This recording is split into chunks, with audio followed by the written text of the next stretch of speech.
Are we live yet? No. Yes, we are ready to Yes. go. Welcome to the November 4th, 2021 Lacey City Council meeting. Before we begin, I want to mention that that Mayor Ryder is unable to be with us. And I would like us to, for all of the audience in the council, to join me in the Pledge of Allegiance. I pledge allegiance to the flag flag of the United States of America, and to the republic for which it stands, one nation, one nation, indivisible, with liberty and liberty and justice for for all. all. Amen. Thank you. So we need to amend the agenda. I want to change item number 6 to be item number 5 and item number 5 to be 6. So in other words, the proclamation before the public hearing. And may I have a motion both on the agenda and consent agenda with that amendment? Move to approve the amended agenda and consent agenda. Second. It's been moved and seconded. Is there further discussion? Seeing none, all those in favor say aye. Aye. Aye. All those opposed? Motion carried, so we have an agenda. So next up is public comments on items not on the agenda. I don't believe we have any commenters. Is that correct? Yes, Deputy Mayor, that's correct. Thank you. So with that, let's move on to the proclamation, the Veterans Day and Veterans Appreciation Month.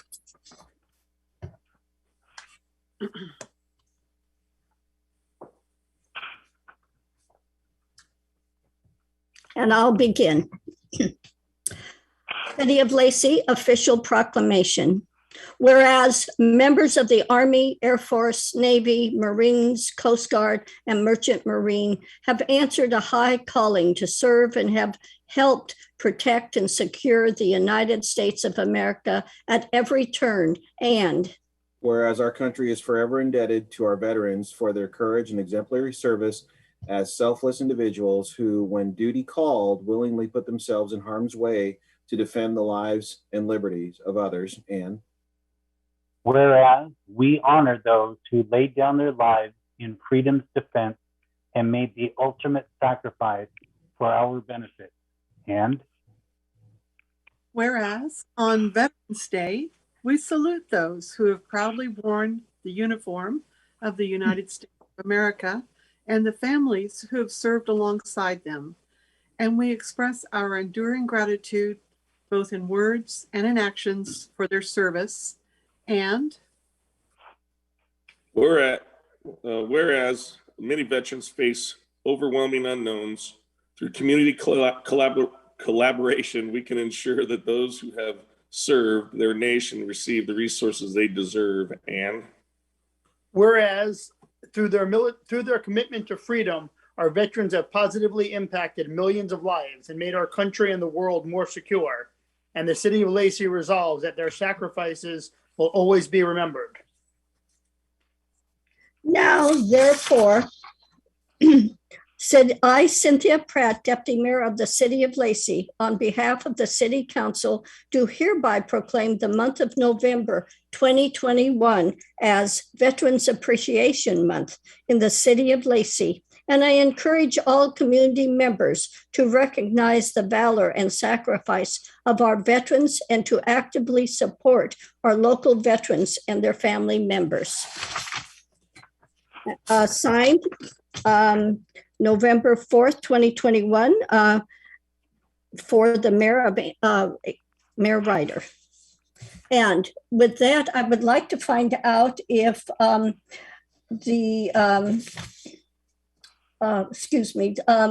Colonel Jared Bortwell would like to say a few words to receive this. And I'm so sorry we can't hand you this in person.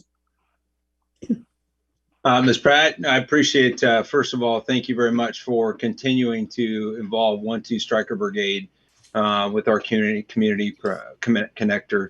I'm truly honored to represent the brigade, which our partner community, which is Lacey, truly supports without question or without hiccup the roughly 500 service members within my brigade that live within the Lacey community.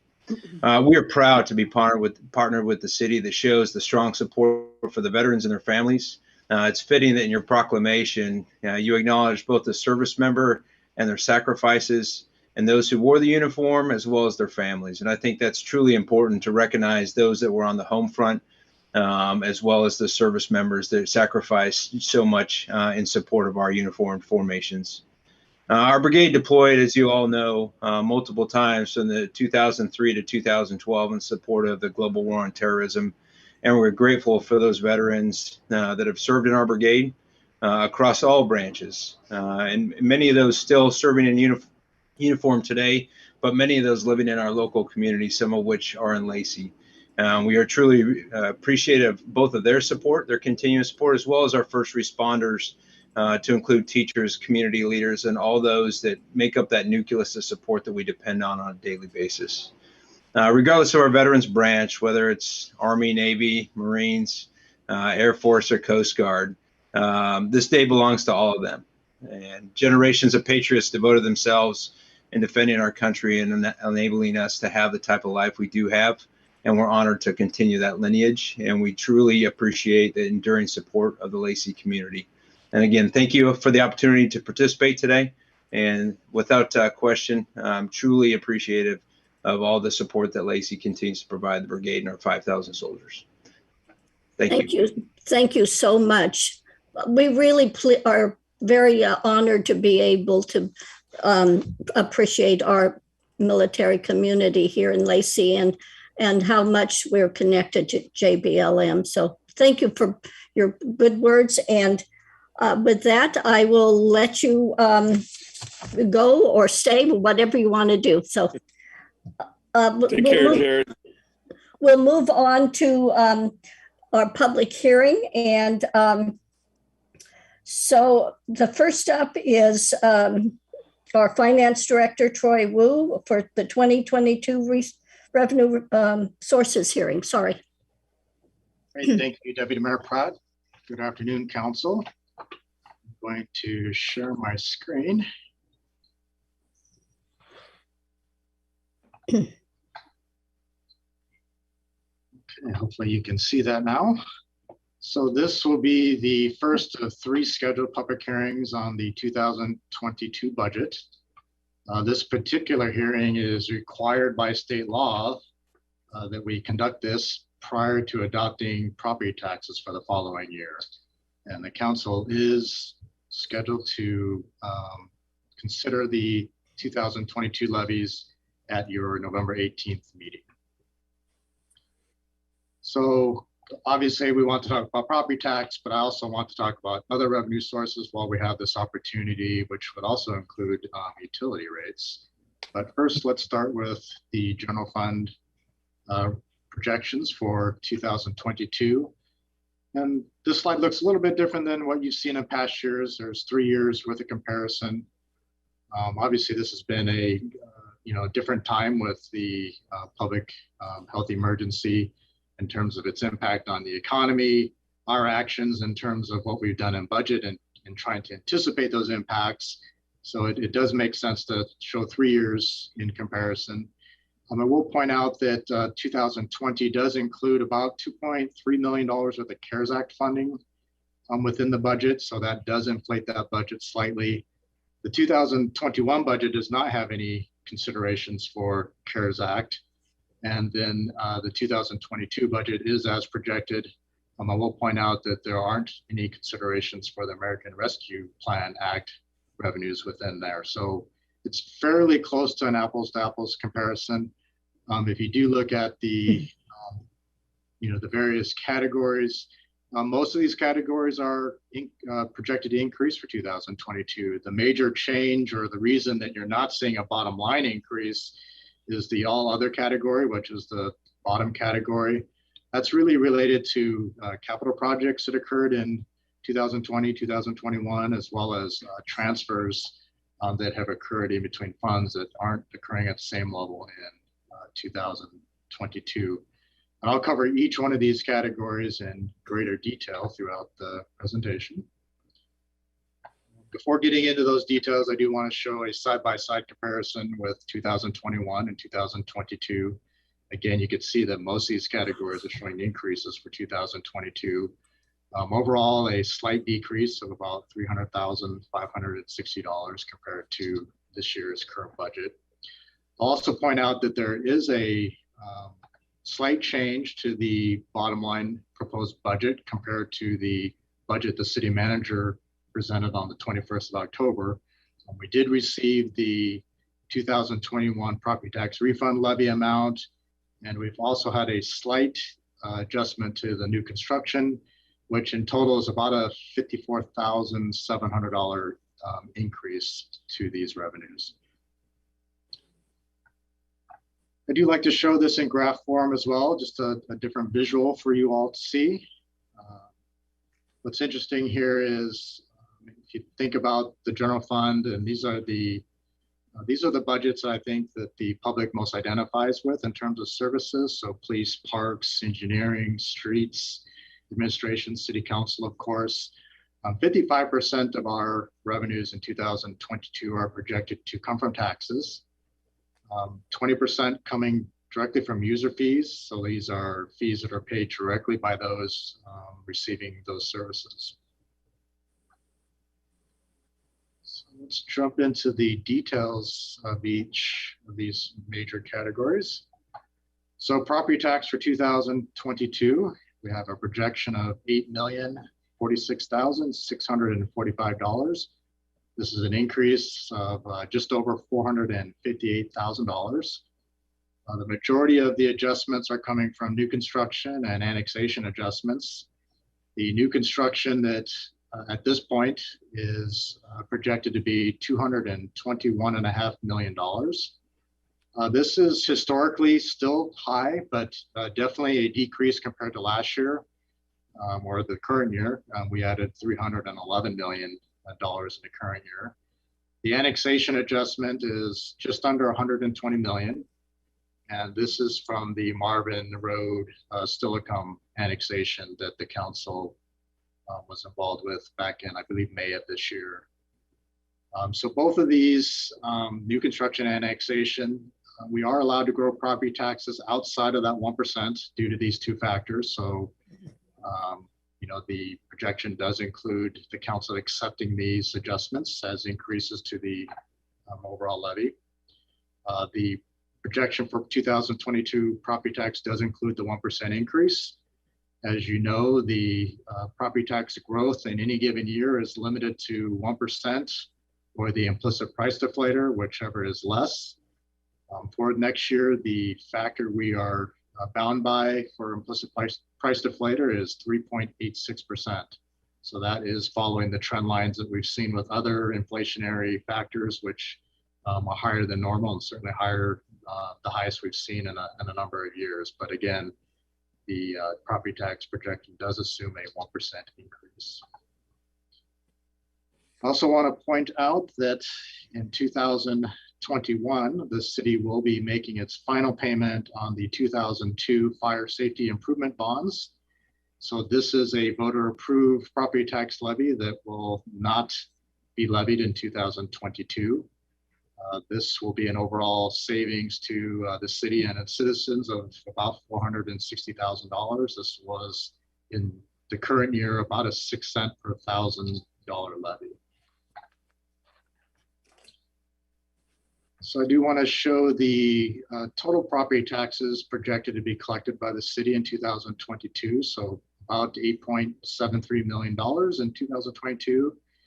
Due to the maturity of the fire safety bonds this year, we're actually going to see about $4,000 less in collections in property tax in 2022.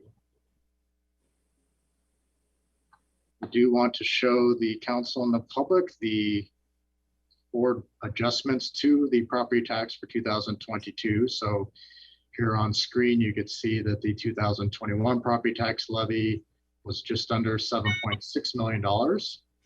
Again, we are allowed to grow property taxes by the new construction factor as well as the annexation adjustment outside of the 1%. So you could see a $213,000 and a $115,000 increase for those two factors. You could see the 1% limit, which is $75,883. That is simply 1% of the 2021 general levy. And then, as I mentioned earlier, the change to the budget, the refund levy for 2021 is $53,864. And as a reminder, the refund levy is related to adjustments that have occurred throughout the year. Sometimes there's errors in assessments. Property owners are allowed to appeal their property values to the county assessor. So if these are granted or any adjustments are made, that of course brings down the amount collected in the current year. But since that was a legal amount we could collect, we're allowed to recoup that in the following year. So again, just under $54,000 refund levy for this year. Would like to show what a typical house in Lacey may experience between 2021 and 2022. The 2022 estimated median house price is $450,000. And you could see the 2021, based on the growth in assessed value in 2021, we backed $450,000 down to $398,000. And just so you know, the overall assessed valuation at this point for the entire city of Lacey appreciated about 13%. So quite a significant increase. So you could see again, $398,000 home in the current year with the total levy rate for Lacey of about $1.11. It's $442. The projected levy rates for 2022, the general levy rate is about 88 cents. The projection for the remaining voter approved bond levy is about 7.5 cents. So you have an overall decrease for the average household of about $11.26 in the coming year.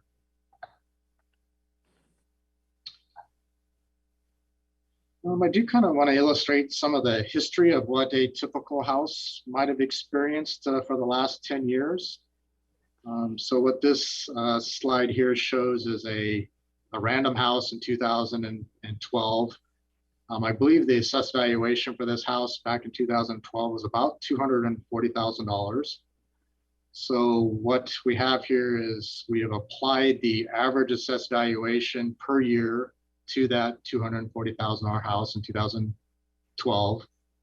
So we have a current assessed valuation of about $345,000 here in 2021. And I simply took that 10-year period, applied the annual appreciation according to the assessor's office, and then applied the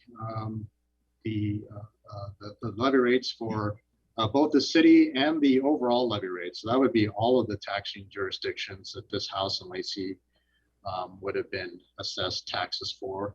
And you can see a very straight line for the city of Lacey, which is indicated here in red. So we went from $350 per year for that house in 2012. Fast forward 10 years to 2021, that same house would pay $381 for property tax to the city of Lacey.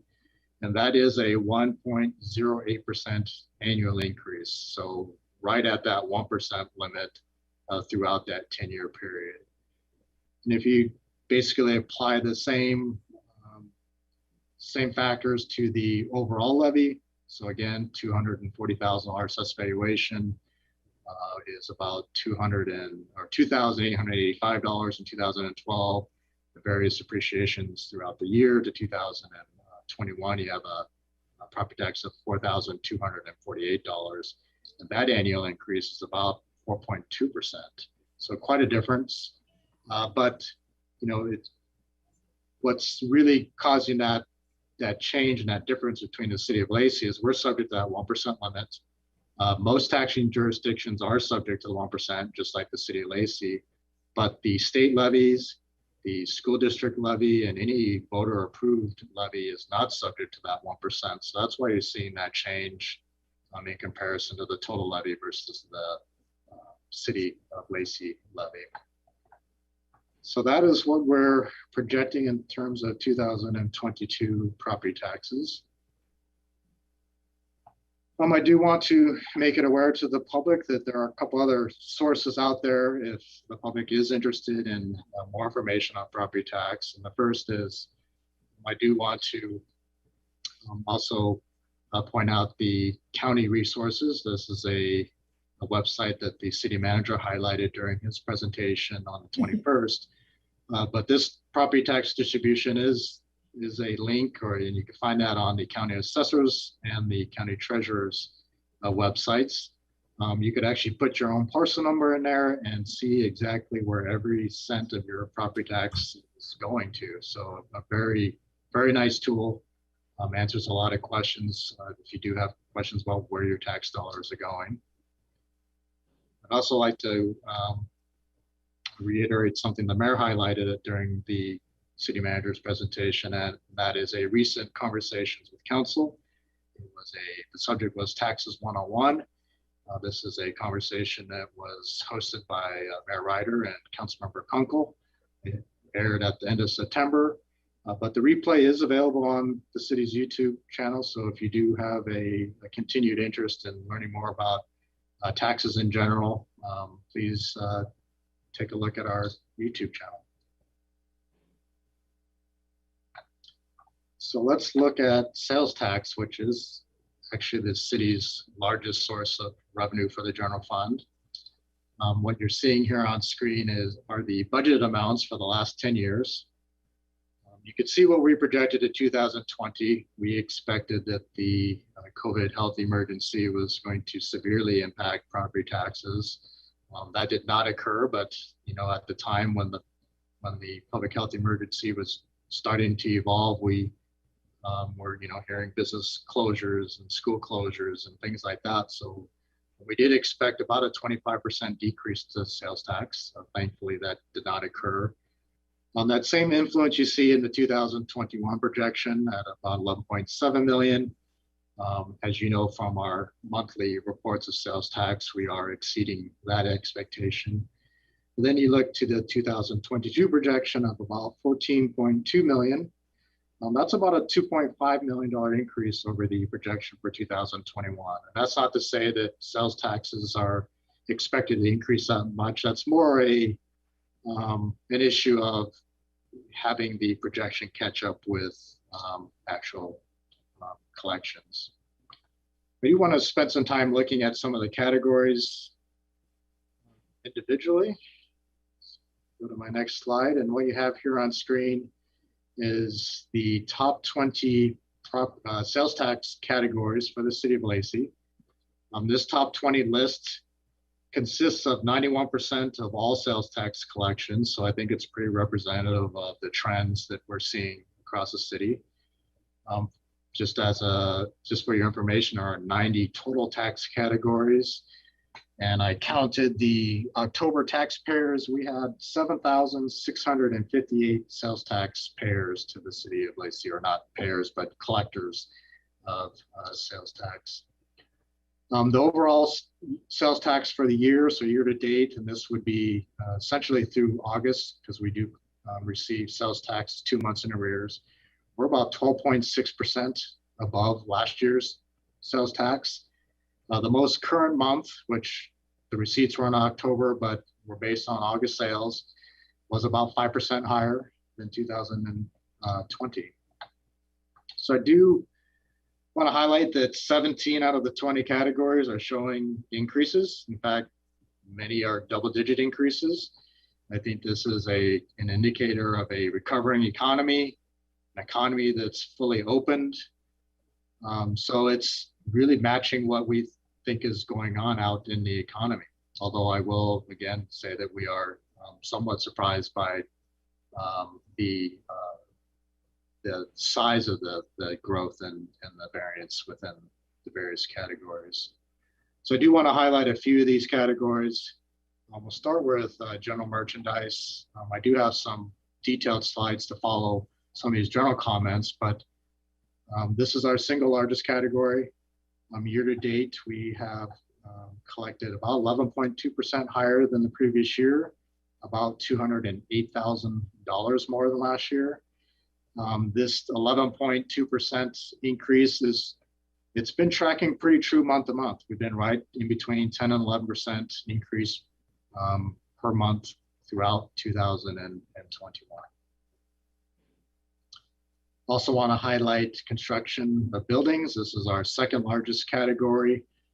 This is one of the few categories that are seeing a decrease. In fact, a significant decrease of 30.5%. This is about a $500,000 decrease. This isn't unexpected. As you know, we've been talking about construction and buildings and the potential slowdown for a couple of years now, just based on the permit issuances. And I also have some more detailed slides to follow that we can really drill down and see what's happening within this category.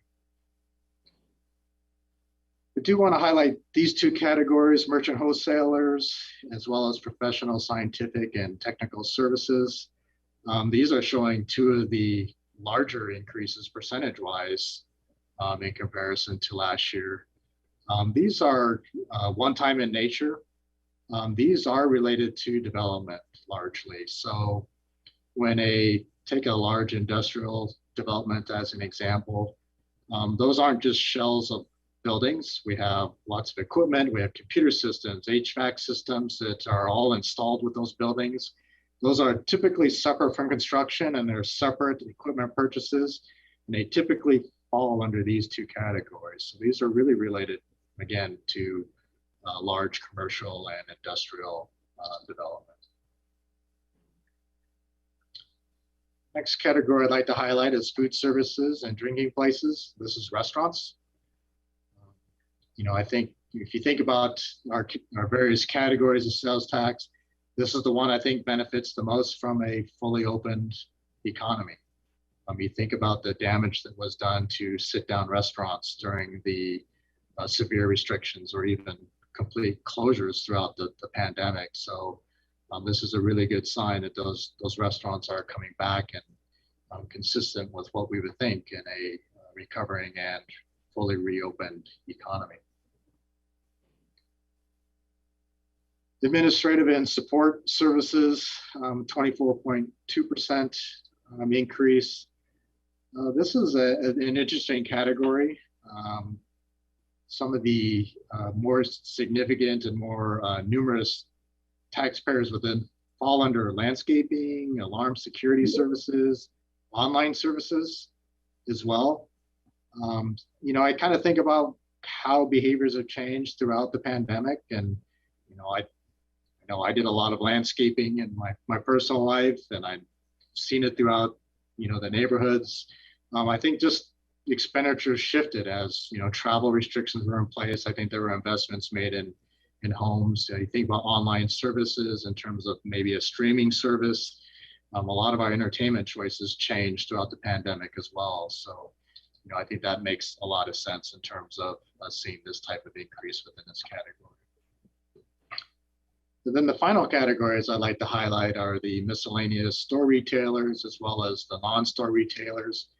These are the two categories that I think reflect the most in terms of internet sales. It, I think, makes a lot of sense that we see a shift to online sales versus brick and mortar in-person sales because of the pandemic and some of those restrictions. So we see some pretty significant increases within these two categories. Miscellaneous store retailers, just under a 32% increase, or about $215,000.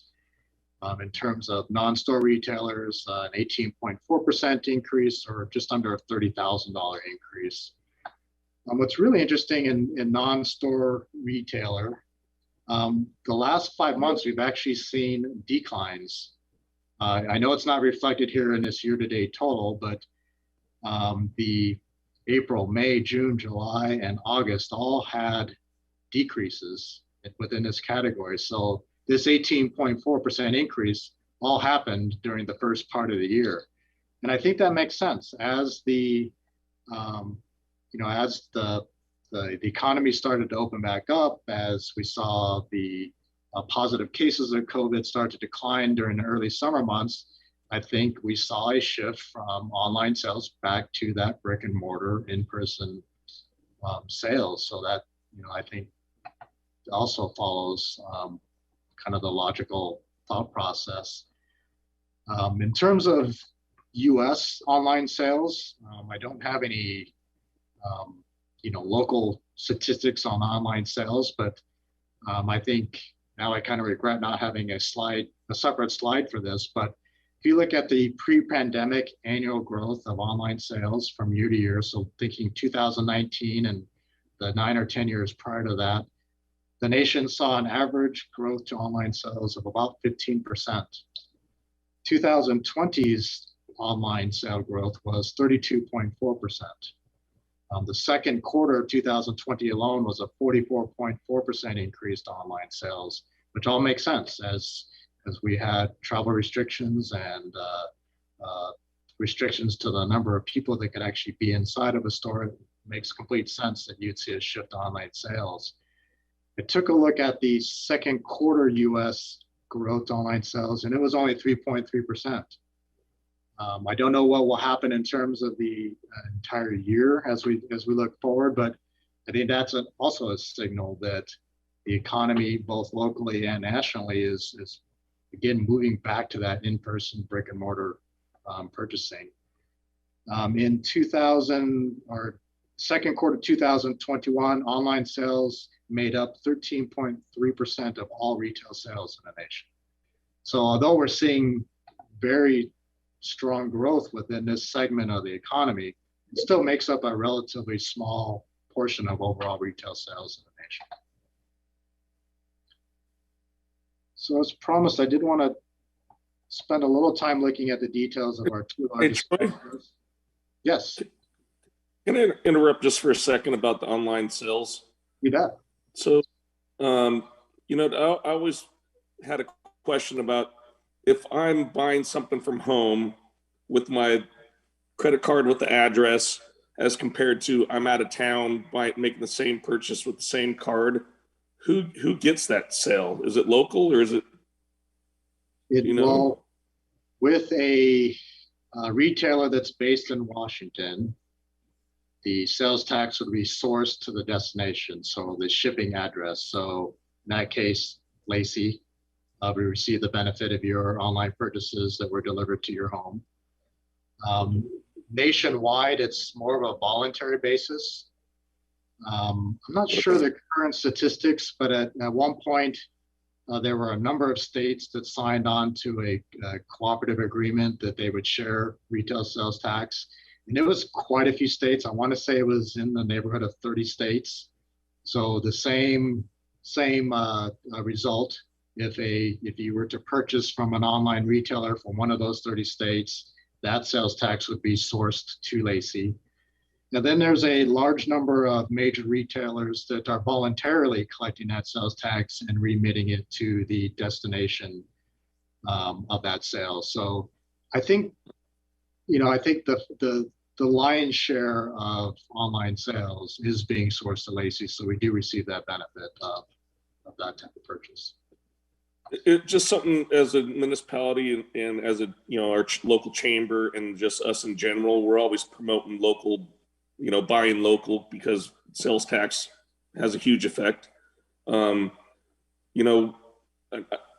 People are always asking me and I don't have all those details, and I'm always trying to educate people where to spend their money so it comes back to where we, for our quality of life. So that's, if we can somehow focus a message on that, especially that I can get to the chamber and, just people in everyday conversation, I think it would benefit us.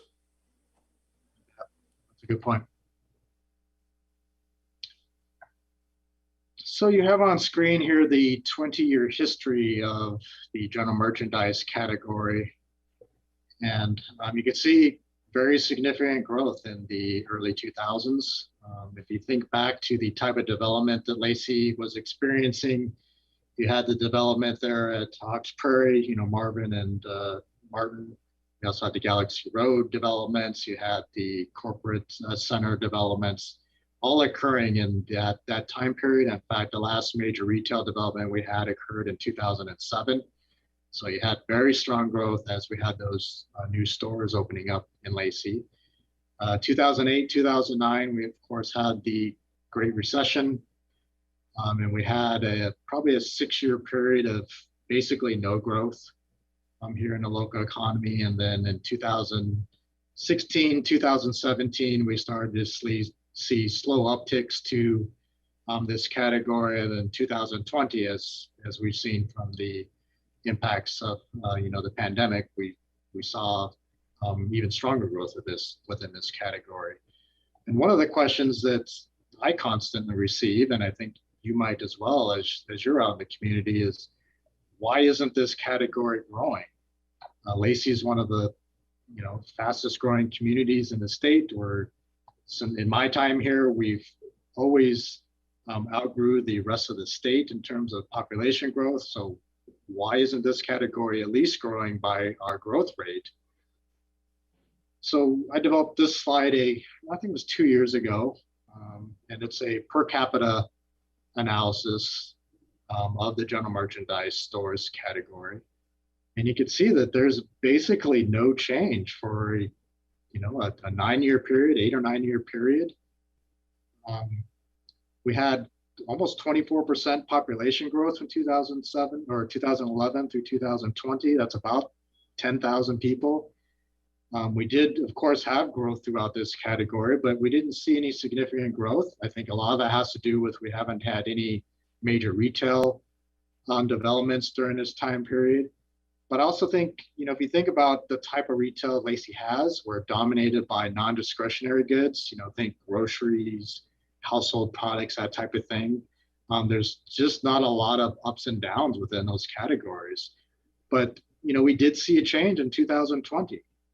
For the first time in 9 years, we rose above that $42 per capita number in 2020. And again, I think that's largely due to the pandemic and the more focus on local shopping just because of travel restrictions. And just think about the types of stores that had restrictions on their operations. So I did want to see what may occur through 2021. So I expanded that chart to include 2007. 2007 is the last sales tax data I have on hand. So I use that as a reference point. Again, that's also the last year we had any major retail development within Lacey. So I think it is a good starting point. You can see that steady decline. You can see the impacts of the Great Recession there at the end of the 2000s. Again, you can see the same numbers during that slow recovery after the Great Recession. You can see 2020 again, from same as the previous slide. So what I did with this slide is I extrapolated out this category's year-to-date sales tax using that 11.2% year-to-date growth. I took the Office of Financial Management population of 54,780. And if things continue the way they have been throughout the year, we'll see this per capita number grow to almost 46%. I'm not stating that this is a change or that there's a conclusion that shopping habits have changed in Lacey, but I do think there is an impact that has been felt here with the local economy due to the pandemic and the focus on local shopping.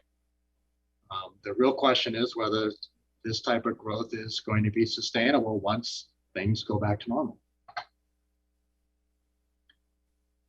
So let's look at construction. There's 3 construction categories that are included in the number here on screen. We've talked many times about this being a very unstable, cyclical type of category, something that's not sustainable. This is a 20-year history that you can see here. The 20-year average is just under 1.5 million per year. You could see we had a record year in 2019 of just about 3 million.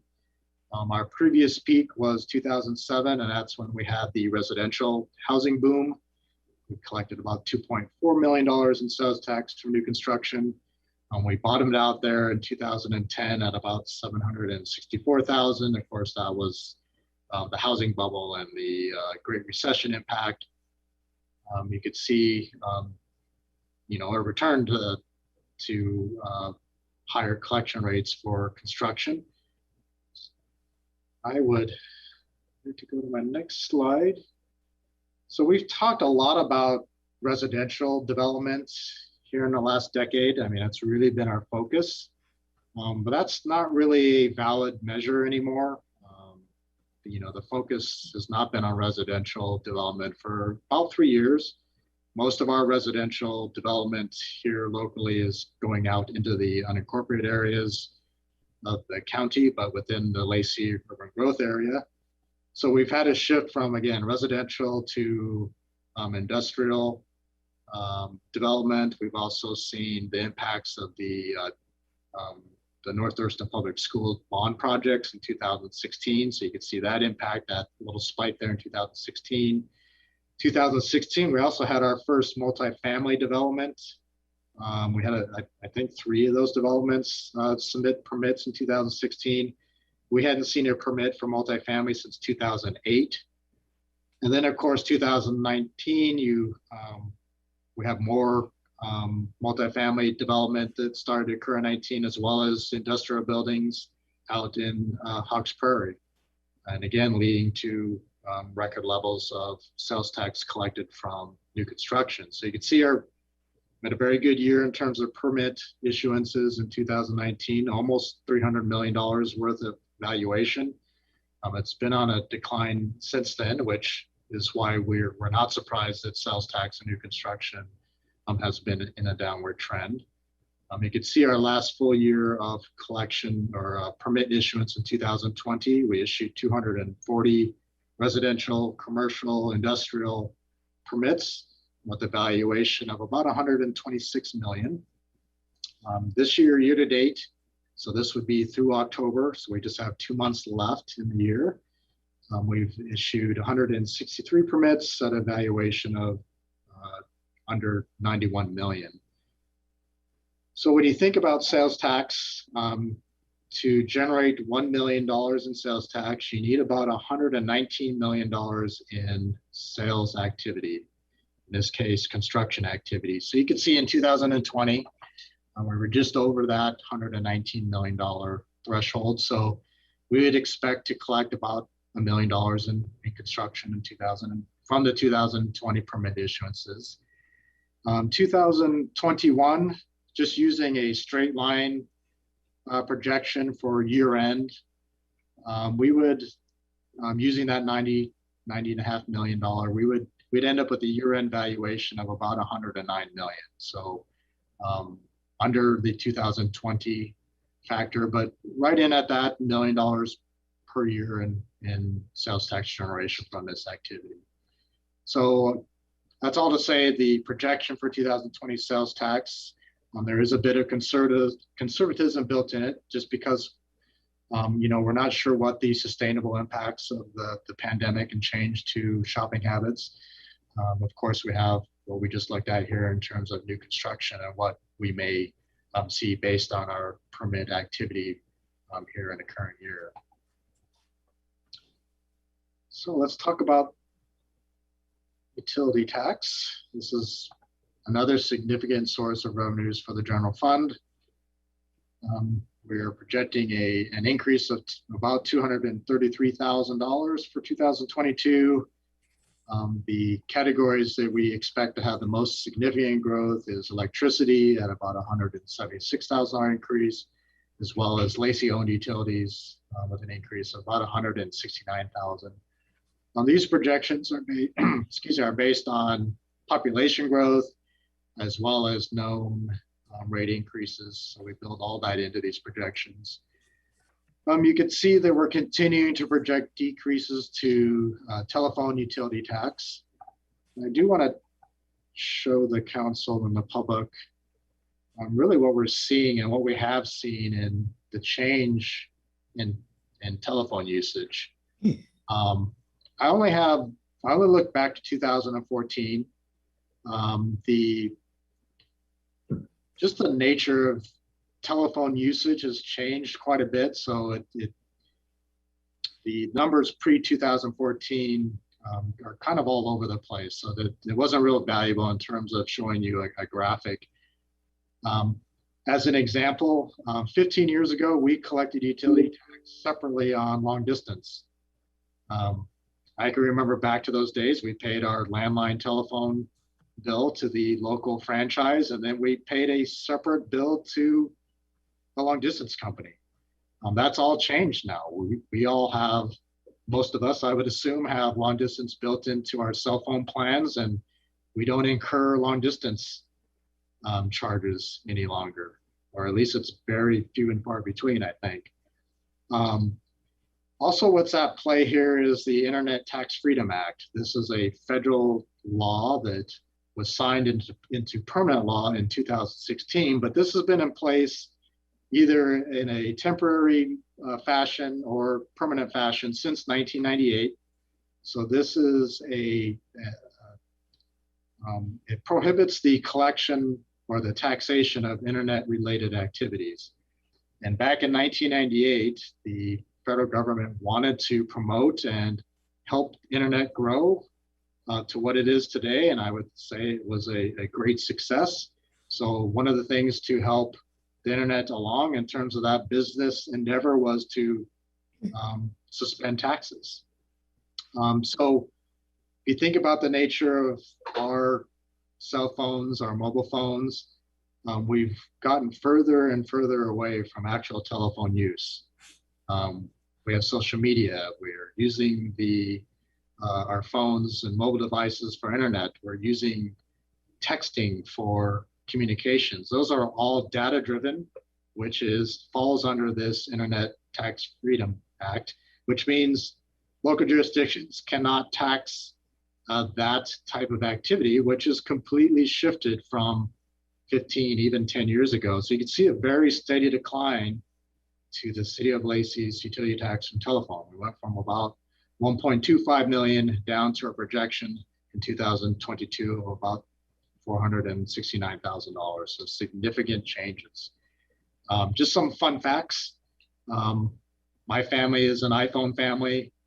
The city of Lacey issues iPhones to its employees. So this isn't necessarily anything in support of iPhones, but it was easiest sales data for me to find too. I wanted to make a correlation between what we're seeing, pre-2014 to obviously after 2014.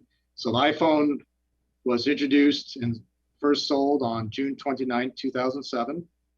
2007's annual sales for the iPhone was about 1.4 million. 2008, about 11.6. 2009, 20.7 million. Fast forward to 2015, where it peaked, 231 million iPhones were sold. Since 2014, so 2015 forward, about 215 iPhones per year have been sold.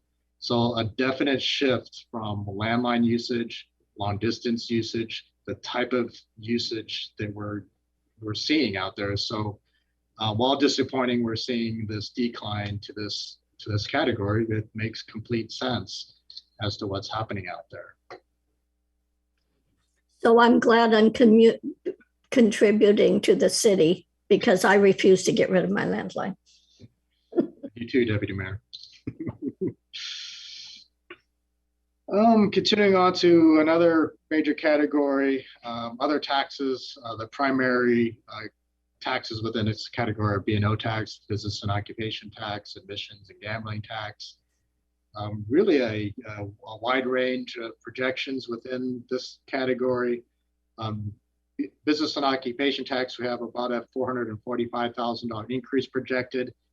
This really does follow the trend line of sales tax. So, we're seeing increases to sales tax. So likewise, we're seeing that projection in B&O tax increase. Admissions tax, we're actually showing severe declines. The pre-pandemic admission tax level was about $225,000 per year. We're projecting $84,000. Just really a change there too. We're seeing new movies being released and streaming options. I think that's really changed habits as well as we look forward.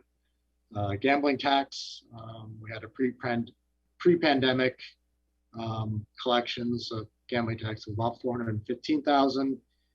This is an industry that's been hard hit by COVID and some of those restrictions and just haven't returned to that pre-pandemic level. So we're seeing that activity about 50% of the pre-pandemic levels.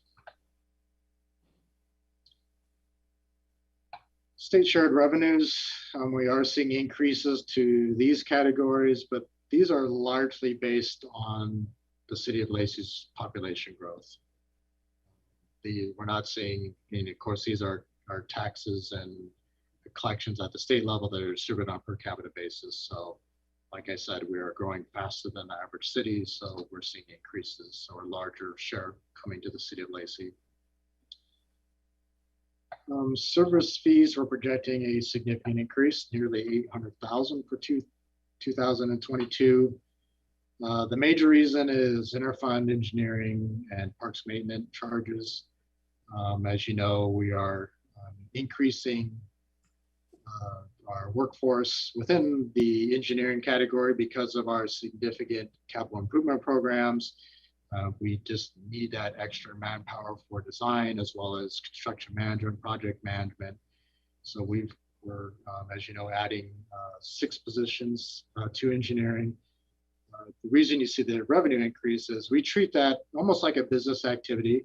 So those positions are general fund department positions, and we charge based on the work performed to the various functions, whether it be the utilities or transportation functions. They essentially pay for engineering services. And we also have an increase of $350,000 within our parks program, parks and recreation program fees. We are hopeful that we're going to see a return to normal level or historic levels within our parks and recreation fees. Of course, we are operating under some restriction currently, but we are hopeful that we'll see a return to normal in 2022. And then you're also experiencing about an $87,000 decrease to indirect cost recovery fees. These are basically overhead charges that we charge to the utility. And we're just seeing a larger share of that admin burden being shifted to the general fund. So that's why we're seeing that decrease. All other revenues, this is really a catch-all of every other revenue. I think there's about 230 different categories within this. I'm not going to go into those large details, but the major reason we're seeing a $1.5 million decrease in this projection really has to do with the improvements we made at the Veteran Services Hub. These costs, or the project was funded by CDBG as well as state and federal dollars. So we're not seeing those reimbursements coming into the city in the form of revenue. We are seeing in 2022 a lower level of beginning cash being used. That's really just follows the fact that we're not going to be, we just don't have as many capital improvement projects happening in the general services arena of the budget. So about a $3.2 million decrease within beginning cash use. Do you want to highlight really quickly the beginning cash use that we do have in the 2022 budget? You've seen and heard about most of these initiatives through the city manager's budget presentation on the 21st of October. I'll cover some of these in our next hearing, but really the use of beginning cash is in alignment with the use of, or to pay for one-time projects going forward. Just some general comments on general fund revenues before I talk about transportation and the utilities. Obviously we can't talk about the budget and not talk about the impacts that the public health emergency has had. Looking forward, there's still uncertainty looking forward. We still don't know the full impacts of this last wave. We're not really going to know that until we receive some of the September numbers, which we'll receive at the end of November. We have the impacts of the expiring financial support. Of course, we had the expiration of the extra unemployment support. We had the eviction moratorium expire. We've had the expiration of the utility moratorium. So a lot of different things are happening, and we just, unfortunately, the economic indicators are backwards looking by 2 months. So we just don't really know what those impacts are yet. The other consideration going forward is, as we talked about during the sales tax conversation, was, really what's going to happen if new construction. Are we really going to see that 50% reduction to construction activity? Similar, in terms of general merchandise, our largest category, is that truly a sustainable number that we've seen going forward? So we'll be watching both of these, very carefully currently and as we go forward. So getting outside of the general fund, let's talk about transportation.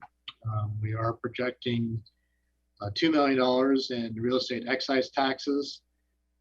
This is a tax that is based on the exchange of property, so sale of real property. As you know, this has been a very strong segment of the economy in terms of what we're seeing in valuation and median house price sales, so expecting that to continue. We do project a $66,000 decrease to motor vehicle fuel tax. This is another collection at the state level that's distributed to cities on a per capita basis. What's interesting here is this actually is a decrease. This is a tax that is levied on a per gallon basis, not on a gas price basis. Of course, we've seen significant increases to the price of gas, but we've actually seen a decrease to the use of fuel. So I think the fact that there are a lot more people working from home, so we're seeing less miles traveled. I think the shift to electric vehicles, as well as just more fuel efficient vehicles, are all contributing to less fuel being used within our state. Looking at the Transportation Benefit District, this of course is a 0.2% sales tax that was voter approved back in 2017. We're projecting just over $3.1 million in sales tax from this source. And of course, that is dedicated to street and sidewalk maintenance and repairs. Do you want to spend a little bit of time talking about utilities? We've spent a great deal of time talking with the council and the public on utility fees. Of course, the council took action to increase the 2021 rates with a 6 months delay just to provide COVID relief. So we spent a great deal of time in the May, June time frame talking about utility rates. But the budget does assume increases for its three utilities. So 5.25% for water, 9.5% for sewer, 4.5% for stormwater. And these are all based on either comprehensive plans for the utilities or consultant developed recommendations. And you can see the monthly impact in terms of increase for a typical house. And a typical house we define as using 700 cubic feet of water. I think Councilmember Miller requested that we look at this in total as well as in comparison to our neighbors. So we've certainly done that. You can see where we're at currently in 2021, again, using that 700 cubic feet of water use per month. You can see a typical resident may pay about $107 currently per month. So let's look at this same house using 700 cubic feet with the proposed rate increases applied to that. You see a total monthly bill of $112.81. This is about a $5.56 increase per month. Next is the comparison to a couple of our neighbors. We have the Olympia, Tumwater, and Lacey 2021 or the current rates in total and shown separately compared to the 2021 or 2022 proposed rate increases. I believe Tumwater is proposing 4% increases for water, 4.8% for sewer, 4% for stormwater. I believe Olympia's budget includes 1% increase for water, 6% for sewer, and 5% for stormwater. And then all the jurisdictions are going to be collecting a 3% increase for lot, so right at $43.49 per resident. So again, for utilities, the budget does assume a 5.25% increase for water, 9.5% for sewer, and 4.5% for stormwater. And we are proposing to bring to the council at your next meeting 1-year rate increases, and we're going to defer any multi-year rate increase discussion to sometime next year. So in terms of next steps, November 18th, your next council meeting will be a busy meeting. The council will be asked to consider 2 actions for property tax increases, as well as the 3 separate ordinances for the 3 utilities. So with that, I'd be happy to turn this back over to the council so you can open up the public hearing. Really the purpose here is to certainly take any direction from the council and any consideration of the public in terms of property tax increases specifically, but of course we would take any direction on any other revenue source that you may have. Council Member Miller. Thank you, Troy. Looks like things are heading in the right direction with a couple exceptions. As we see fewer dollars in construction, we're going to have to think of ways to pick up the slack and bring some new deals to the city, for lack of a better way to say that, some new business opportunities, and just draw in some of those. I honestly believe there are businesses out there who would love to this demographic, what we offer, our size, our county as a whole, the fact that there's a massive freeway coming through here. We have a lot to offer a lot of people, and it looks like we're going to need to pick up the slack and pick up, fill in the gaps for some of that revenue that's going to come up missing. I was just wondering if, what the thoughts are, what direction do you see us move in? Is there any industries that you can think of that might like to partake in what we have to offer? I know that in Northeast Lacey, a lot of people have taken us up on the offer and moved in, invested millions, maybe billions of dollars. What do you see happening in the next 5 to 10? Well, I have a large wish list, so let's kind of start there. I won't really speak in terms of specific types of development, but I would much rather have sustainable growth in sales tax. As we've discussed a lot in terms of the cyclical nature of construction, that's just not something we should rely on.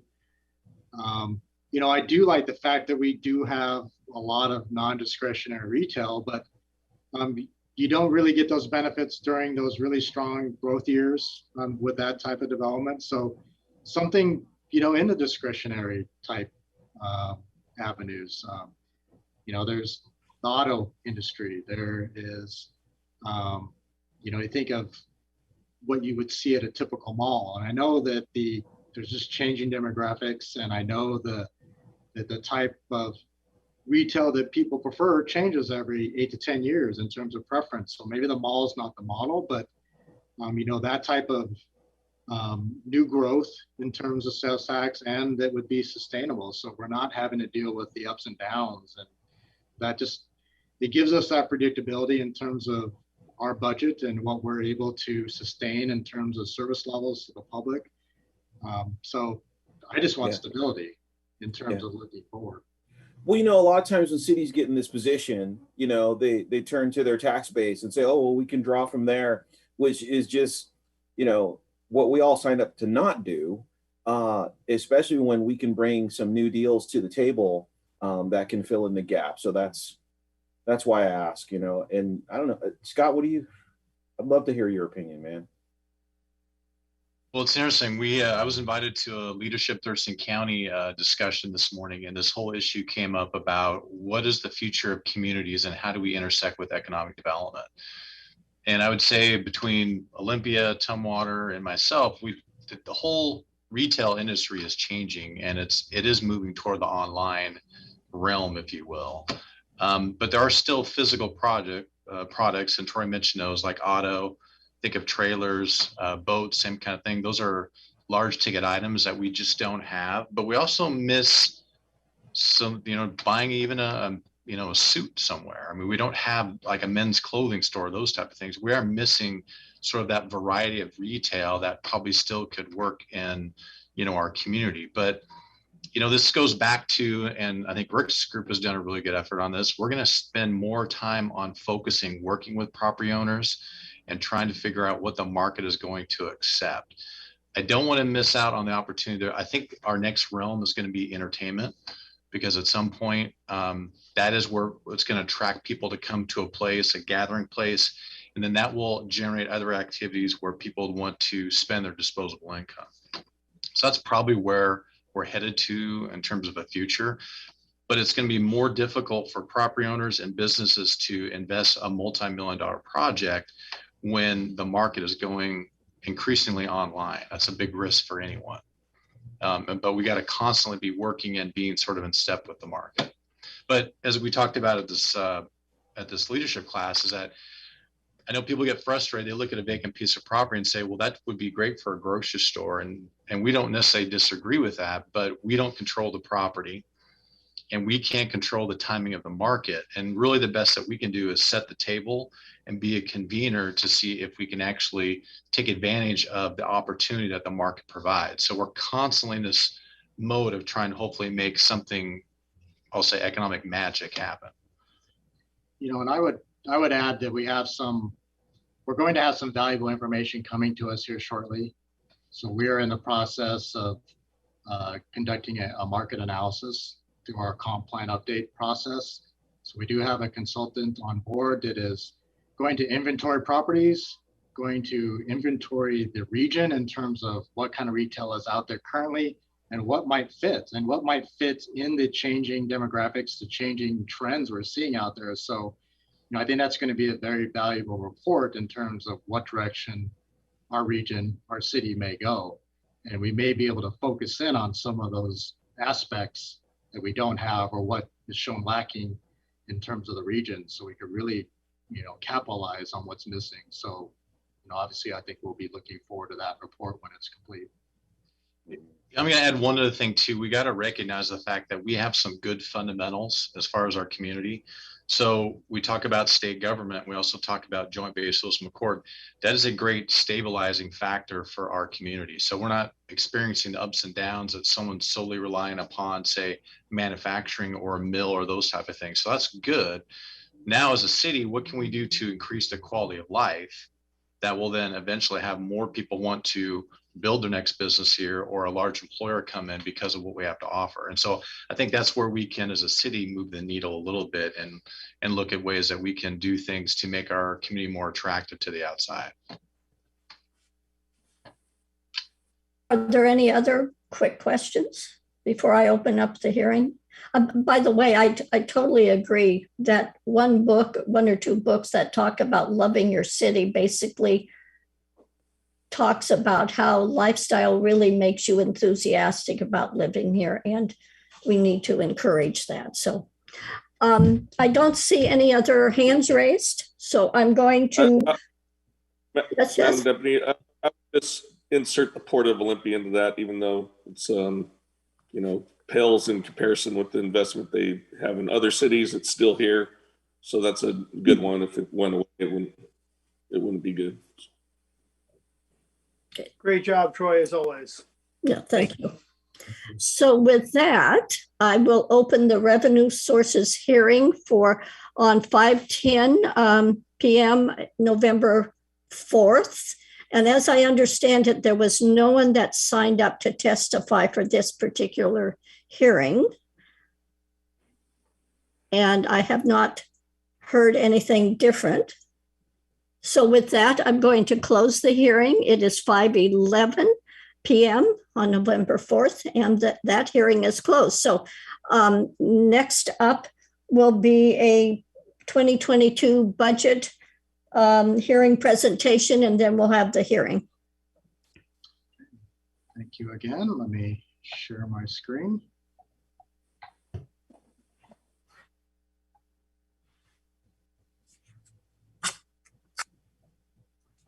Hopefully you can see my screen now. So we are conducting the second of 3 hearings.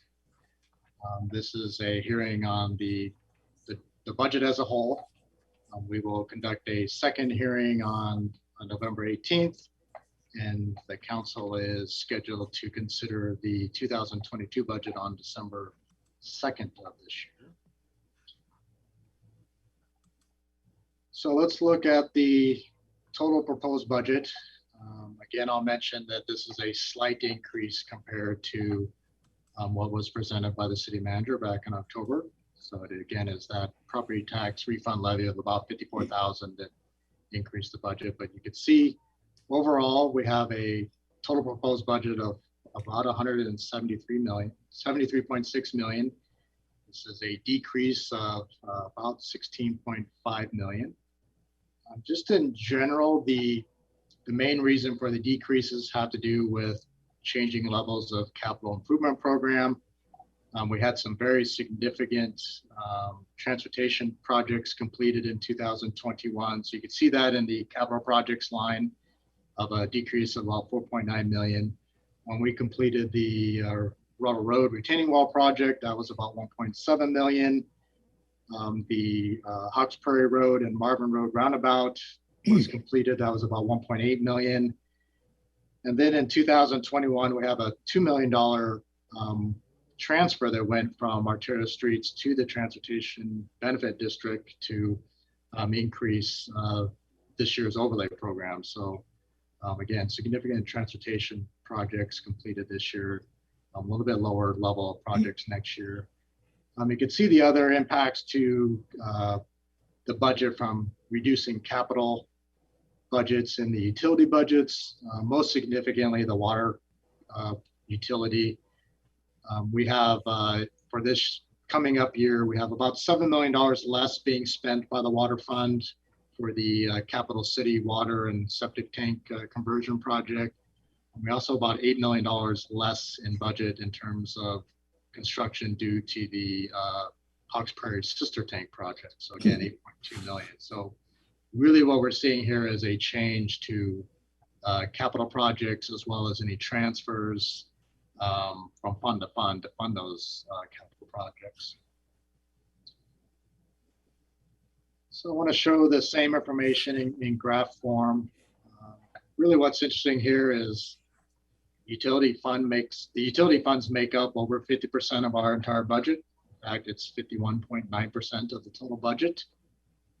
So very significant operations, significant investments in infrastructure and the maintenance of that, and repair and replacement of facilities, just a incredibly large operation.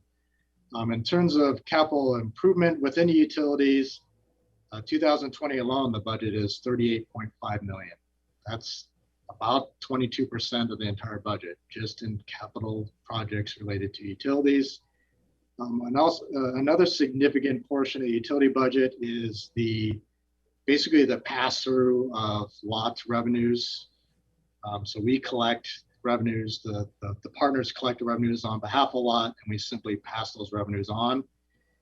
For 2022, for that projection for lot collections is about $13.7 million. That's about 15% of the entire utility budget. So quite a significant cost for that. I do want to point out capital projects, kind of highlight that $15 million budget for next year. It's about 8.5% or 8.7% of the proposed budget for next year. I really like to think of that as our continuing investment in the community, our commitment to preserving assets. I mean, we're doing the right things in terms of improving and preserving the quality of life for citizens. So I think it's definitely worth noting that we have $15 million going towards that. I do want to focus most of my comments on the general fund. Again, these are the funds. This is the portion of the budget that I think citizens most identify with in terms of services that they receive directly. So total general fund budget proposed for 2022 is just over $60 million, slightly lower than the current year budget, about a $300,000 decrease or 0.5%. And I'll go through some of the more significant variances that you're seeing here. So social services is showing about a $1.9 million decrease. This certainly is not to say that the cost of service and our investment in social services going down. This is entirely due to the capital improvements made at the Veteran Services Hub. You know, we mentioned that during the revenue hearing. So again, our commitment and our investment in social services in terms of helping the folks that need it out there is not being diminished in the proposed budget for 2022. Again, it's mainly a capital change. I'd like to highlight the police budget as well. We're showing a $2.8 million increase in 2022. It's a combination of three main things for this increase. About $1.1 million in increase in terms of salaries and benefits. This is a large operating budget within the general fund, so just the inflationary increases of that are significant. But we're also adding 3 positions directly in this department. We have 2 community service officers being added in the proposed budget, as well as a record specialist relating to the body worn camera program.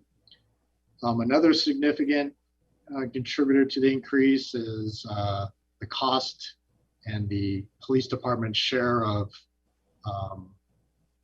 technology department. So we have our information technology department, which is we treat like a business as well. So we do charge out for those services.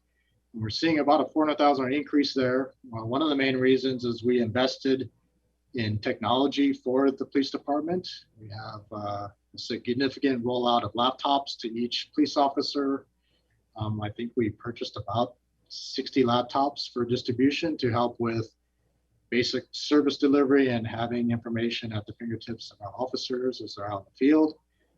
We also have within this $400,000 an IT position, mostly relating to the body worn camera program. This is going to be a significant technology investment. We just need that extra technical expertise in terms of making sure that system stays up and running. Also within this budget is a $1.1 million transfer from our criminal justice fund to the building fund, and this is related to the acquisition of the new police station site. We have reserves set aside in that fund specifically for that, and we need to move that to the building fund in order to make that purchase going forward.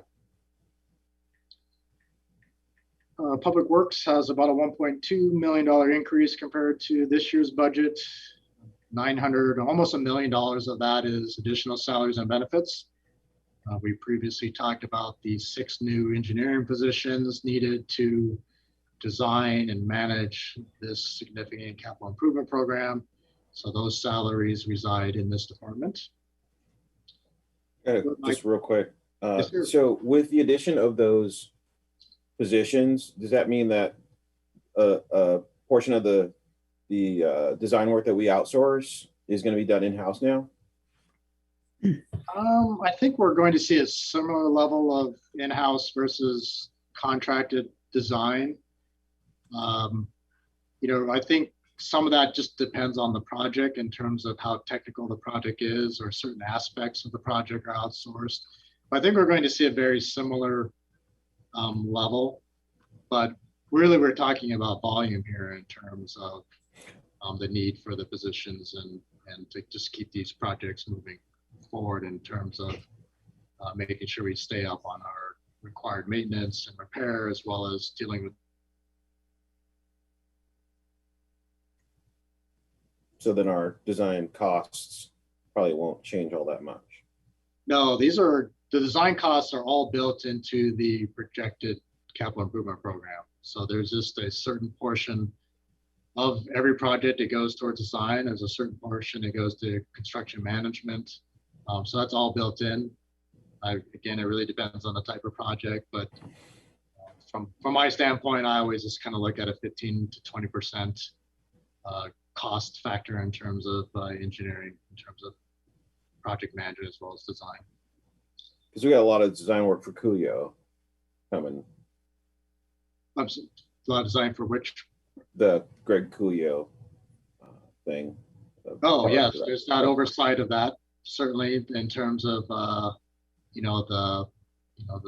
public outreach, in terms of what we want to see in terms of the master plan. So yeah, that is definitely a contract that is managed by this group. Yeah. Looking at community development, the budget has a decrease of about $175,000. We're certainly not providing less service there. This is really due to the fact that we have less one-time projects occurring in 2022.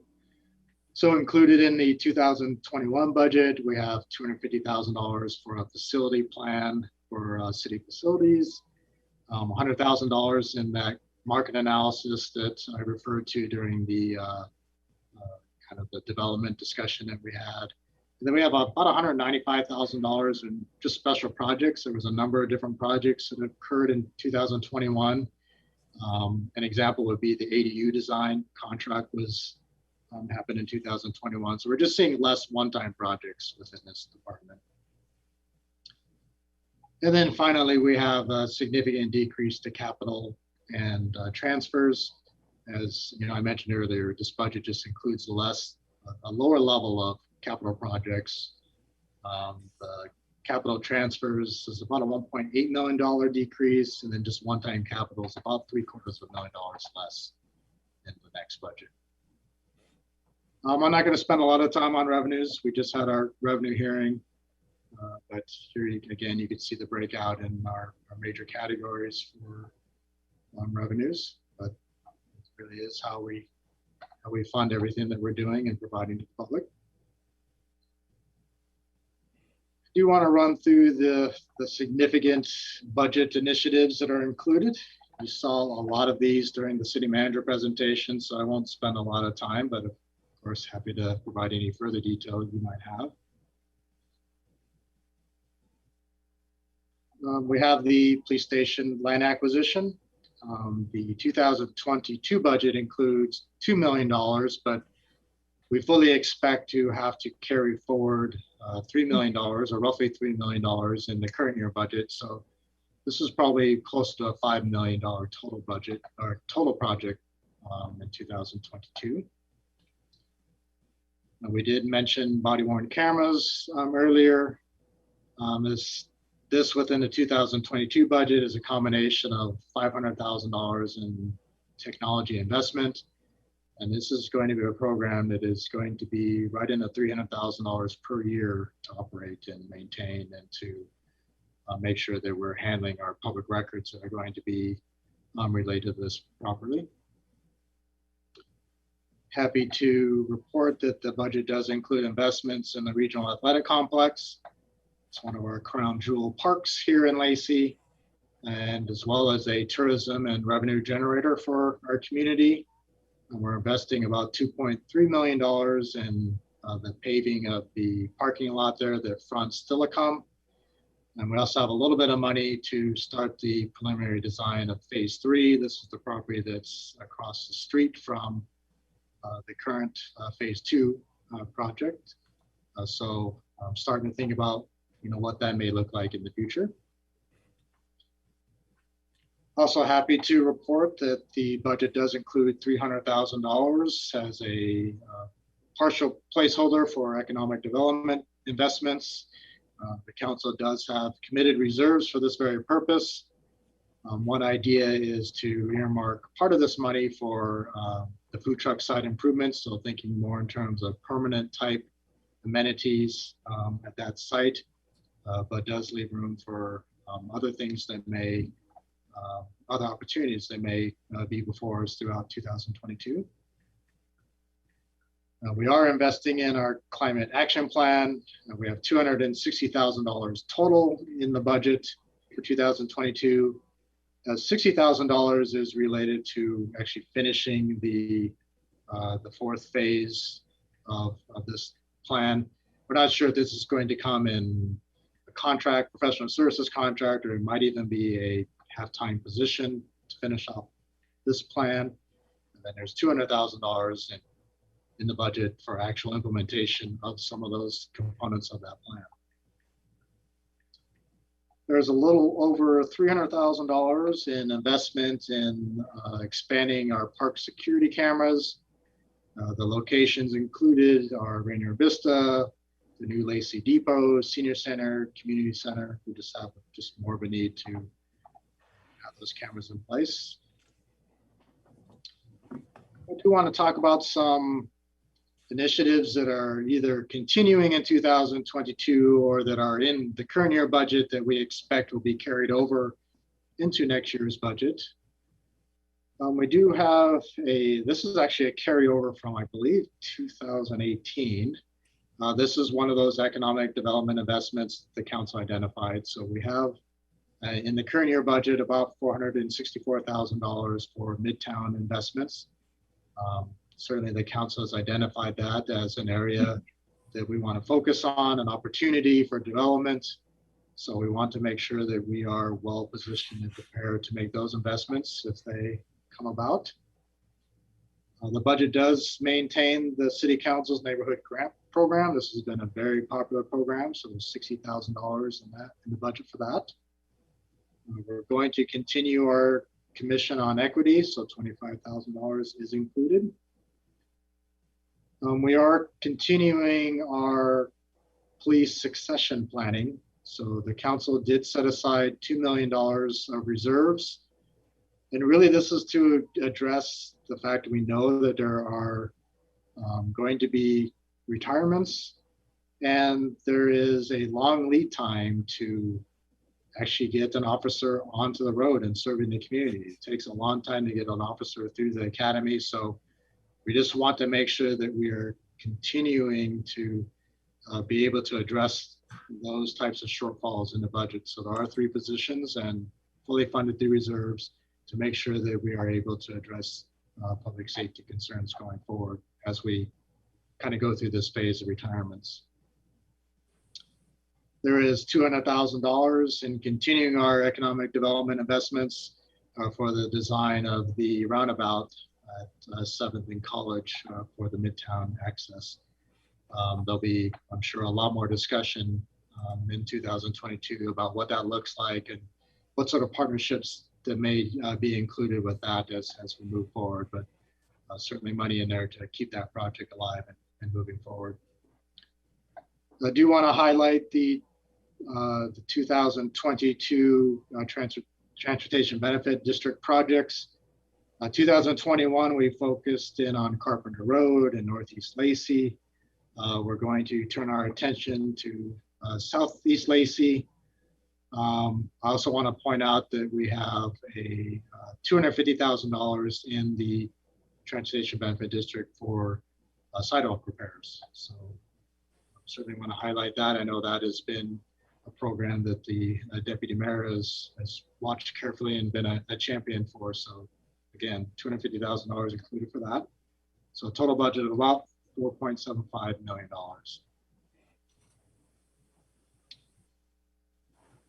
In terms of utilities, we talked about the significant capital improvement investments for our utilities, $24.8 million in total water projects. The city manager highlighted a number of those, but we do have a combination of growth projects. We have some regulation projects in terms of our pH treatments. You can see that throughout the budget. We're continuing with the water septic tank conversion in Capital City. And then we also have some rehab on the Hot Spring Reservoir.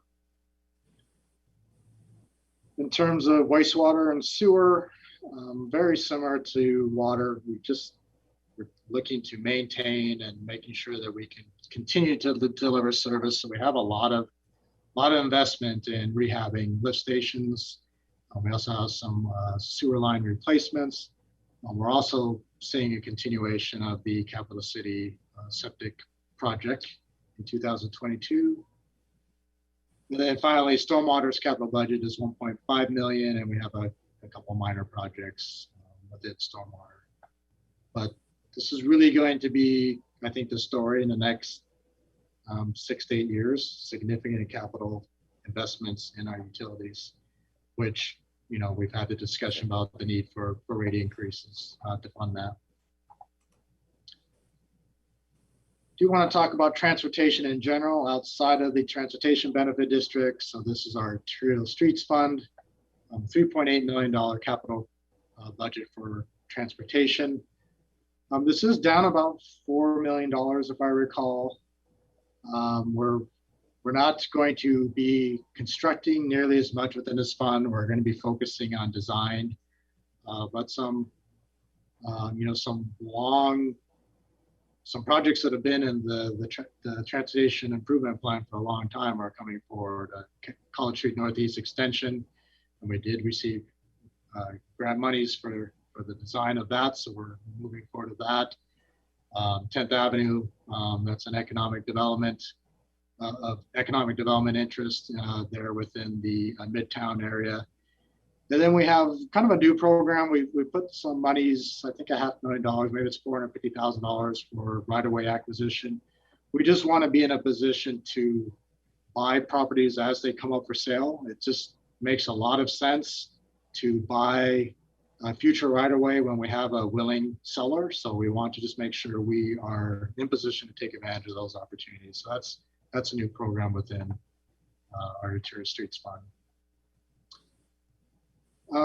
Do want to talk about fleet a little bit. About $1 million in replacement vehicles and new vehicles, mostly related to the new positions or some of the new positions that are in the budget.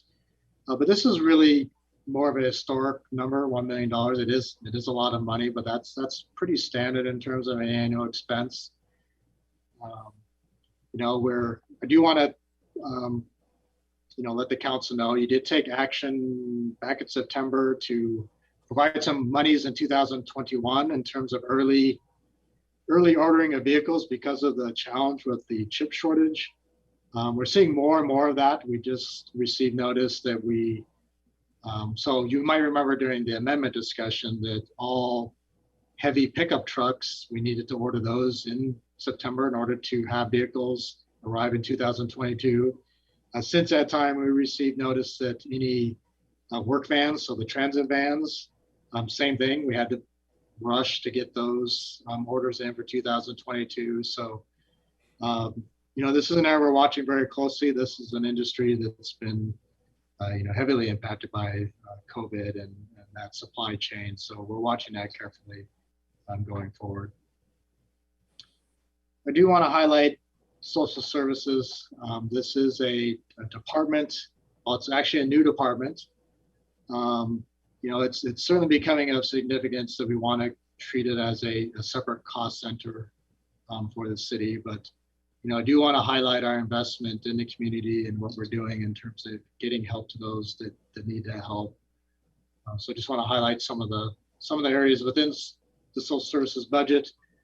We have some shelter resources. We have some partnerships with some of our nonprofits within the region to address some of those housing issues. So that's included in the budget. We have $216,000 for the rapid response cleanup team. That really allows us to, make sure our community is one that's attractive and that we're in a position that we're helping our businesses recruit. And, obviously we want the community to be of such that, we maintain that for our own citizens. It continues the 0.5% of sales tax going to Regional Housing Council, again, for those same types of issues in terms of affordable housing and just housing needs that are out there. $176,000 in there for the mobile outreach team. This is the team that works in conjunction with police, really to provide those services for those people that are in crisis. So it continues that program. We had $50,000 in the budget for cold weather shelter. We're obviously entering into the winter months, so we're continuing our support of that.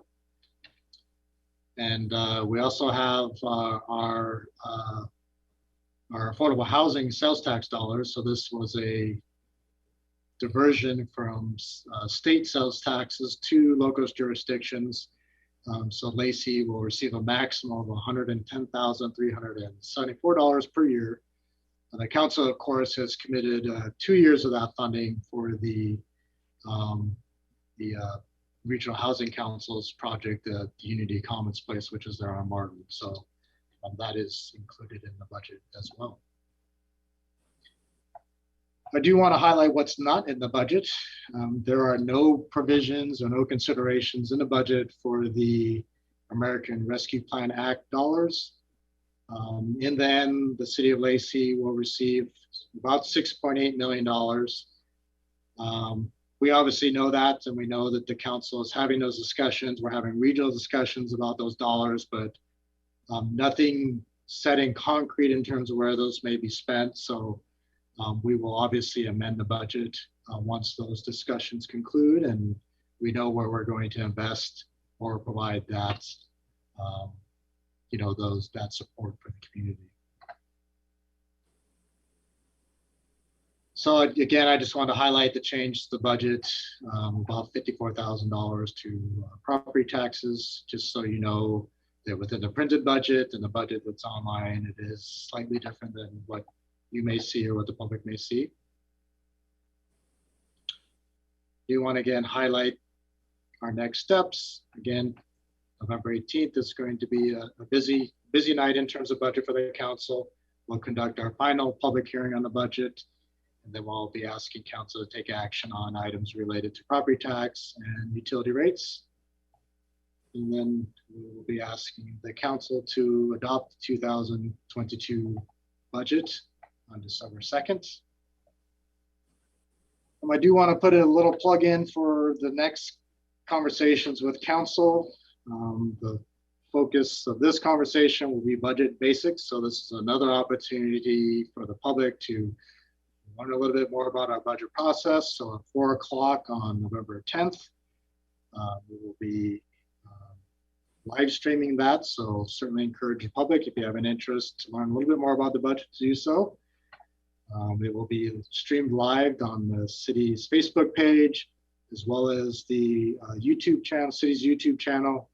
You can find those links on the front page of the city's website. And in closing, I think this is a budget that we can all be proud of. You may recognize this slide. I used the exact same pictures from 2020. I think I'm not real creative, and I don't get out of my little box very often, and this is certainly an indication of that. I went back to what we showed 2 years ago, but I was kind of thinking about, as this slide popped up from a past presentation, and I see optimism in this slide. I see the 3rd of July celebration. I see us gathering with our neighbors and friends. I see a public meeting. I see people in person at a public meeting in the bottom left there. I see an event at Huntermore Park, again, gathering with friends and neighbors. So I think this budget does include optimism. It assumes a return to normal. This budget does include a full schedule of tourism-related events, festivities, that sort of thing, a return to normal operations for park and recreation. So I think there is a lot of hope and optimism within the budget. At the same time, it does provide a continuance of the level of service that our citizens have come to expect. And in the event that the emergency isn't over early in 2022, this budget, the city's financial condition, allows it to have the flexibility that will continue to do that regardless of what happens. So again, it's something to be proud of. I'm certainly proud that we're able to maintain those levels. I'm proud that we're looking to the future and hopes to return to normal. So I apologize for not getting creative, but I did see some hope and optimism in this slide as I was preparing for this discussion tonight. So with that, I'll turn this back over to the council for any questions, and of course for the deputy mayor to open up the public hearing. So are there any quick questions to ask before I open the hearing? Seeing done. City manager. I would just comment that's the most emotion I've ever seen out of our finance director. Well done. Great job. Okay, with that, I will open the 2022 budget hearing on, it's 5:41 p.m., November 4th, 2021. And also, I understand that there are 3 members of the public that wants to testify. This gives the public a time to testify on this important budget. So when I call your name, if you're, make sure you're unmuted and then provide your name and city of residence. And each speaker will be allowed 3 minutes. And I'm going to take them in the order that's on my list. So first up is Erin Dumas. Or I'm hoping I pronounced your name correctly. So if you will unmute yourself and come in. Yes, you did, Deputy Mayor. Thank you very much. So good evening, everyone. My name is Erin Dumas. I live in Lacey, and I'm just, I'd like to comment today that I support the inclusion of the $260,000 for climate action initiatives. You all have done a great job so far supporting the climate action plan and moving that forward here for the city. So I think taking this extra step to dedicate funds that the city can act on that, hire a staff person, much like Olympia has done and the other cities are doing. And, you know, it helps improve energy efficiency in our buildings and give Lacey residents more options for reducing their energy costs and their carbon emissions. And as Mr. Wu talked about earlier with sources of revenue, you know, this money can also be infused into creating new business, new revenue opportunities for the city going forward, while also helping to meet our climate commitments. So I'm supportive of both creating the position and including those $260,000 in the budget. And again, I thank you for all your work on the budget and the climate action plan. And that's the end of my comment. Thank you. Thank you. So next up is Nova Berkshires. Please unmute yourself.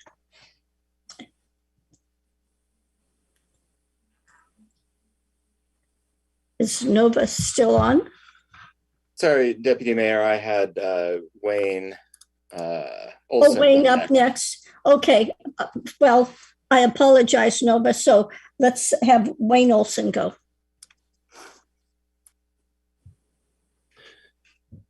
Hi, everyone. Deputy Mayor Pratt and council members. My name is Wayne Olson, resident of Lacey, and I am speaking in support of annual funding for actions in support of the Thurston Climate Mitigation Plan, the TCMP.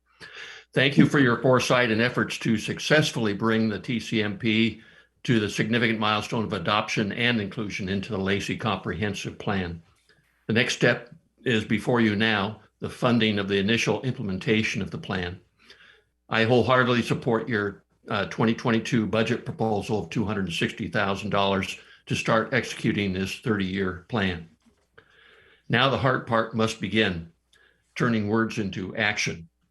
Our county piece of the international pie is pretty small. The TCMP goals include 45% reduction of our countywide carbon emissions by 2030. So that's 3.3 million tons down to about 1.7 million tons annually. The international goal is even more daunting, 50% reduction of the global CO2 emissions by 2030, and then net zero by 2050. So that's 40 billion tons annually, down to 20 billion tons, then to near zero by 2050. This requirement is based on simple physics. Every ton of CO2 emitted results in a small incremental increase in global temperature. So we have a very minimal carbon budget left to keep temperature from increasing 1.5 degrees Celsius. Otherwise, we lock in eventual irreversible loss of a number of low-lying island nations as global sea levels rise, among other climate-related disasters. The news media has rightly focused on the UN climate conference in Glasgow this week and next. There has been an impressive flurry of additional nations increasing their ambition, pledging net zero by 2050. But many of those are without the policies and actions in place to fully implement those pledges. And without congressional approval of a robust climate package, our own nation is one of those not backing up words with sufficient action.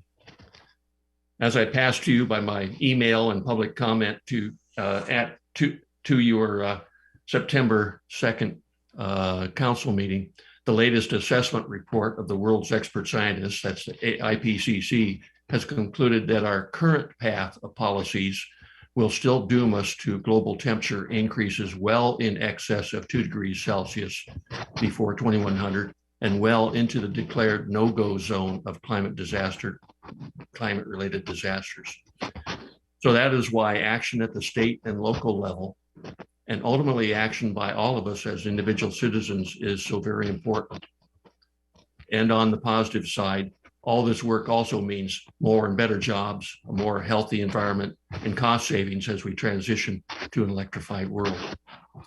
Needless to say, I urge that you fully fund and implement the climate actions contained in the TCMP and more.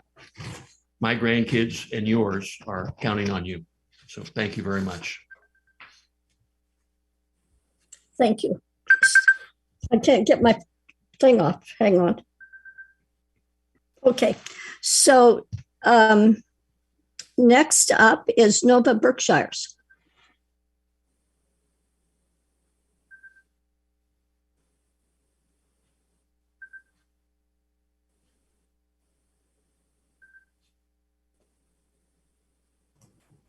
Just unmute yourself. Mute you. There you go. Oh, can you hear me? Yes. Oh, and you probably want to see me. Be sure to state your name and the city you're Okay. and you have 3 minutes. I'm Nova Berkshires. I live in Panorama in the city of Lacey. Thank you for your presentations. I found it valuable and informative.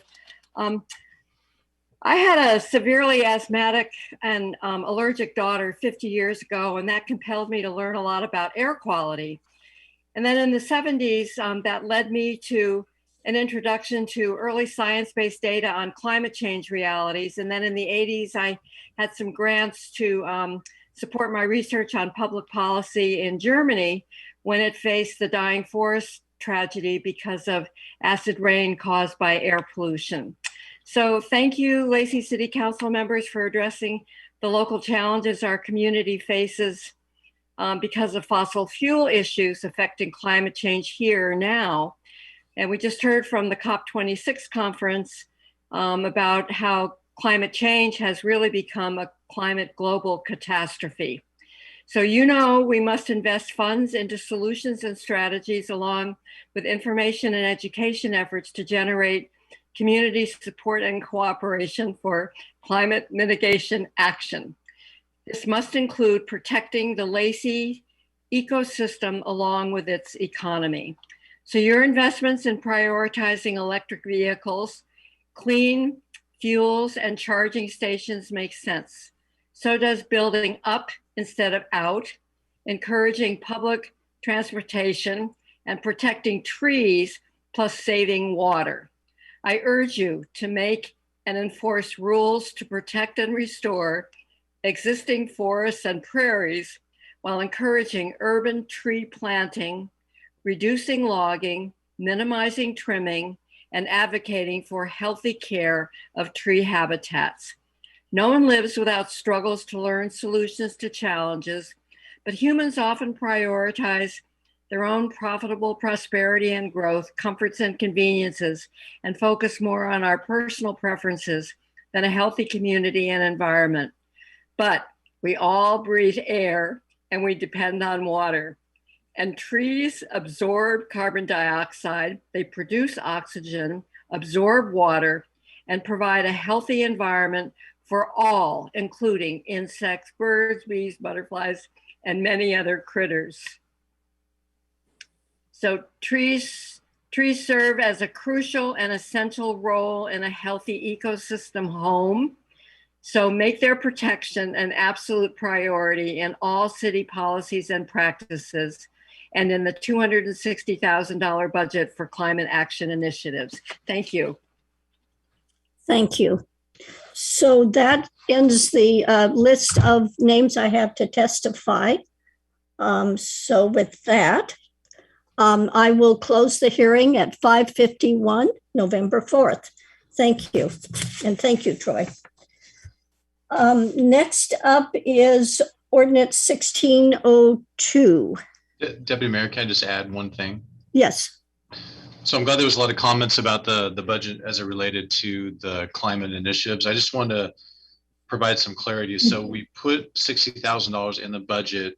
We're still trying to develop a plan on how we're best going to employ those dollars. Is it going to be a contract, or is it going to be maybe a half-time employee to meet the demand that we're currently seeing in terms of working on the climate action plan? But more importantly, the $200,000 that we have in the plan to do initiatives that will meet our plan. And so we just need some additional capacity and organization. Long term, we need to keep assessing what that looks like. So I just want to make sure I put that in the record. Thank you. So with that, we'll move on to Ordinance 1602, amend the LMC 2.52 relating to civil service eligibility. Mary Ann Hardy from our Human Resources. Thank you. Thank you, Deputy Mayor Pratt. Good evening, Deputy Mayor Pratt and Council. Before you, you will see Ordinance 1602, which is an amendment back before I came here in May of 2019. The civil service had met and had made a recommendation and a change at that time. And this is more of a housekeeping item in terms of process. The objective, of course, was typically the police chief and a deputy chief or an assistant chief are not included within civil service. They're typically, like management positions, are all at will. This would be unusual for this position to be included in civil service. And so it had been. So the first step in the process typically would be to come to council, as I am working on this housekeeping item and we're kind of talking about process going forward. The civil service had approved the change to remove the deputy chief from the civil service rules. However, it did not come to council. So this is a cleanup item. Obviously, next time going forward, it will come before the council first, but the request is so to have the civil service rules align with the ordinance. I would make a motion to adopt Ordinance 1602, amending the Lacey Municipal Code 2.52.060 related to civil service eligibility. Second. It's been moved and seconded. Are there any discussion on the item? Seeing none, all those in favor of the motion say aye. Aye. Aye. All those opposed, motion carried. So we have it amended now. Thank you. Thank you very much. So next up is, well, the mayor isn't here and I don't have a report. The city manager, do you have a report? I do not have a report. Okay, so we're at standing general committees. First up is Finance and Economic Development. And actually, because the mayor is gone, Councilmember Greenstein, do you want to present that? Sure. There's really not much to present. It was a 2-item agenda. The first item is what we've talked about most of this meeting, the 2022 budget. So I'm not going to go into that any further. The second item was considering some possible changes to our investment criteria and our investment policy as a city to hopefully get some better returns. And I believe those potential changes will come before council. I'm not sure when that's happening, but obviously this is stuff that will come before the full council to make some decisions on. Scott, do you know when that is? Yeah, actually, those changes are already made. So that's correct. Yeah, we wanted to inform the finance committee that's what was occurring. So again, changing the benchmark of having a 3-year to a 5-year. And then as you may recall, we also increased the amount that we would actually invest in total funds. No, I understand that, but there were also a couple that would require council action that we were going to be considering, I thought. We did. So we had some discussion about potentially investing in corporate bonds, and there was a discussion in the finance committee about before we went there, we should have a further discussion about what that would look like. Okay. Well, that is the report then on finance. Okay, thank you very much.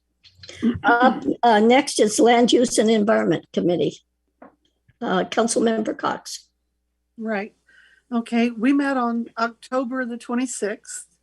And we received a number of updates.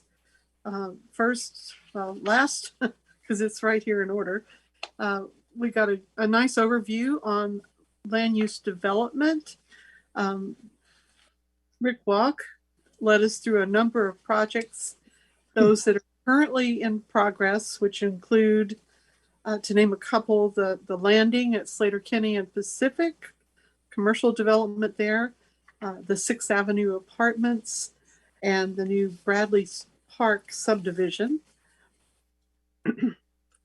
We also got a look at projects that are currently under review. And the fun part was we got an overview of electric vehicle charging stations.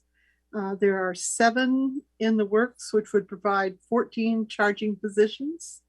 They're going to be located at City Hall, the library, the Lacey Community Center, and the North Thurston Public School District office. We also were told that we're developing electric parking vehicle standards. And because we're the only city doing that, we could lead the county on that. And we're also, this Planning Commission is working on multifamily parking standards as well. Briefly, that would amend parking standards to ensure that they're right size for development that is near a bus line where perhaps not as many parking places would be needed. And that's that report. Okay, thank you. So next up is the Community Relations and Public Affairs Committee. And I noticed there's both Councilmember Cox and Councilmember Kunkel on there. Who's going to report out? Ed, do you want to take that? I was absent, but I could still report on it if they want me to. Yeah, you're the chair. Yeah, if you would. Go ahead. All right. I wasn't there. I was out of the country, but the meeting was held on the 4th of October at 11 a.m. And it was a 1-item agenda.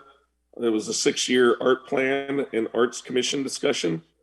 So we're briefed on that.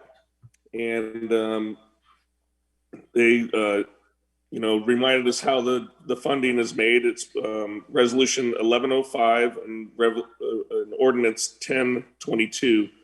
1105 is a $1 per capita funding source, and the other 1022 is 0.0025% set aside for public art projects to the public over $500,000. The exception is street and utility projects. Staff had a list of locations and art pieces over a 6-year period. I do not have a picture of that. I want to say it was when I reviewed the the material that they had an actual picture of that, but I don't have that.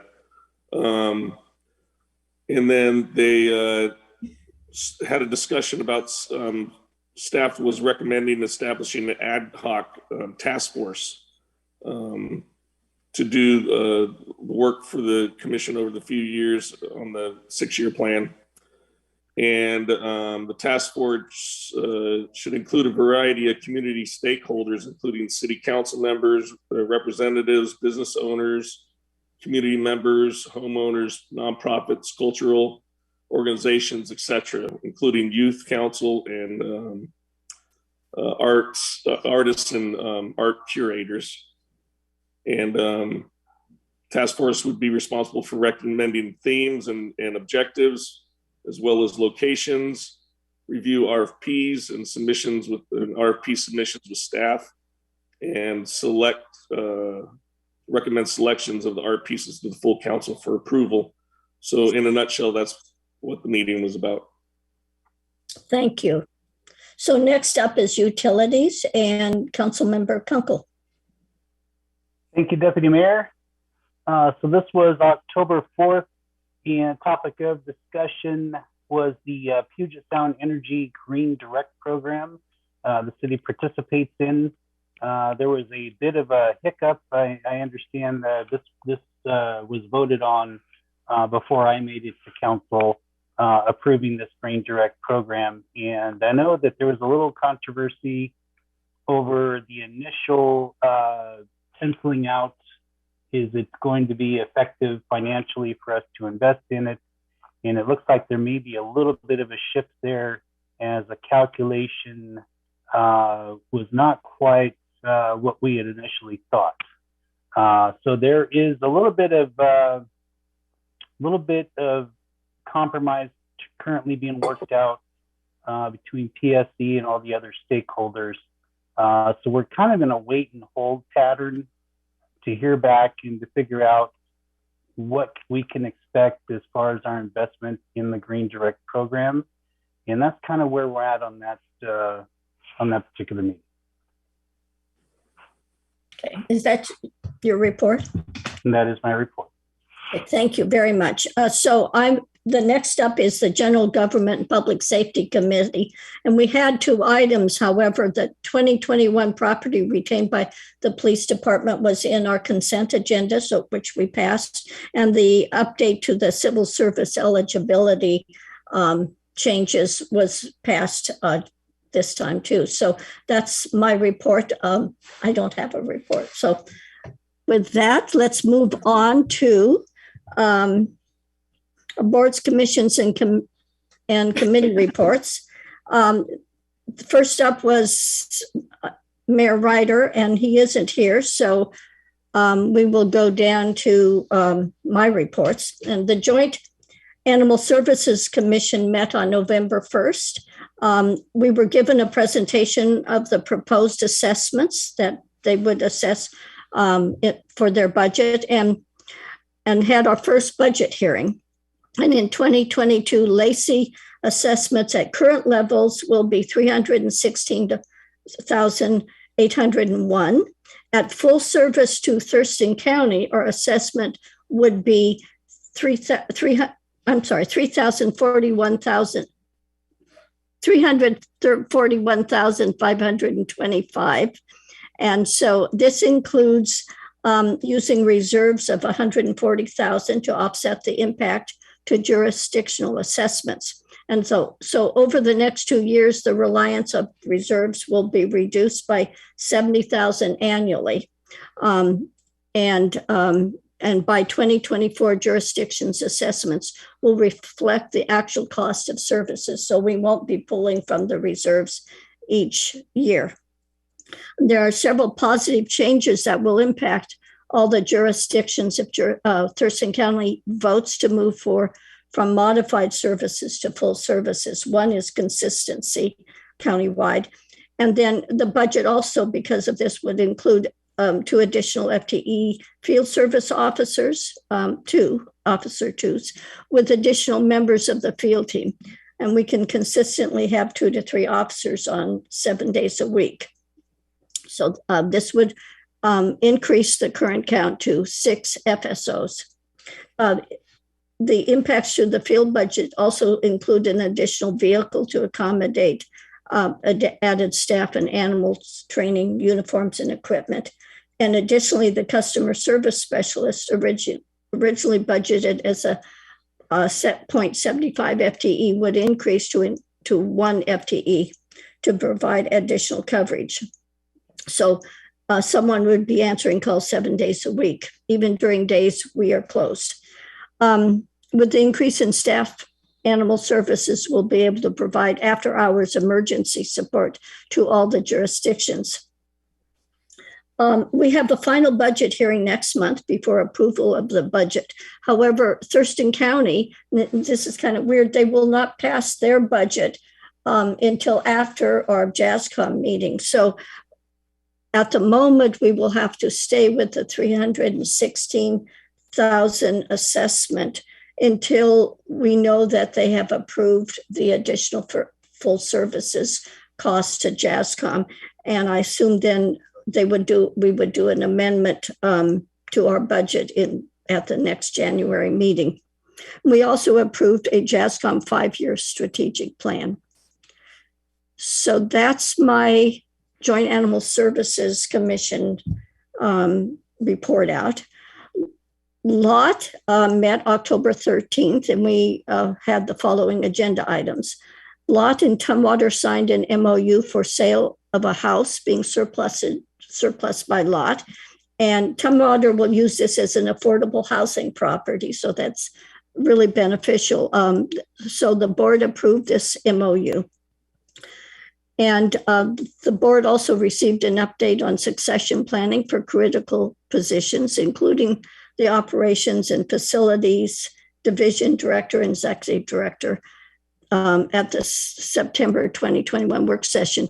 The board agreed to discuss the retirement of the executive director next month by reviewing a recommendation to next year's board members, but leaving the appointment as their decision. So we talked about recommending someone that is already on staff, but we would leave that decision for the new boards that are going to 4-member board that will be there.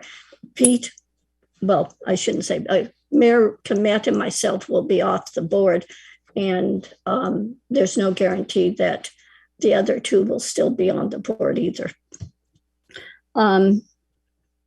We do know that the executive director will retire November 30th, 2022, and that will be placed in the recommendation as well. The board heard a presentation on the current master planning efforts, and we approved resolution 21-002 authorizing the executive director or designee to execute a Department of Ecology state revolving fund loan agreement with the Washington State Department of Ecology in the amount of $11,500,000 for the biological processes improvement project. And then we had a summary of repair work completed on the marine portion of the North Outfall. And that's my report for LOT. The Olympic Region Clean Air Agency also met October 13th, but in the morning rather than the evening. We had a presentation by the county treasurer's office. So that would include Jeff Gadman, as we know, who used to be one of our council members, and his assistant, which was really helpful to kind of get an idea of what goes into the assessment of the treasuries. We also approved a motion to approve filing a CR2 102 with the state code revisor amending ORCA's regulations. And these were mainly minor language changes to be consistent with the state regulation language. These changes included updating the RCW and WAC citations, grammatical changes, removing definitions that are not necessary or not used, adding a state definition reference, and replacing a control officer with executive director. For September, there was and this is really amazing since the whole time I've been on ORCA, which is clear back in 2010, there was 100% complete data for all 6 sites for air quality, and all of the 6 were in really good in the really good air quality column. So yay for that. The last ozone recording for this year, taken in September, was also within normal limits. And then their education staff put out a new and well-received flyer on illegal trash burning. And that's my update. And so we will go to Councilmember Cox. All righty.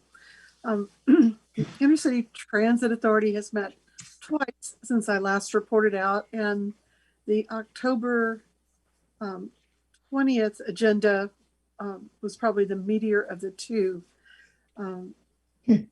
One big action that was taken was approving on the zero fare project an extension of time. And the reason for doing that is because you may recall the zero fare project started January 1st, 2020.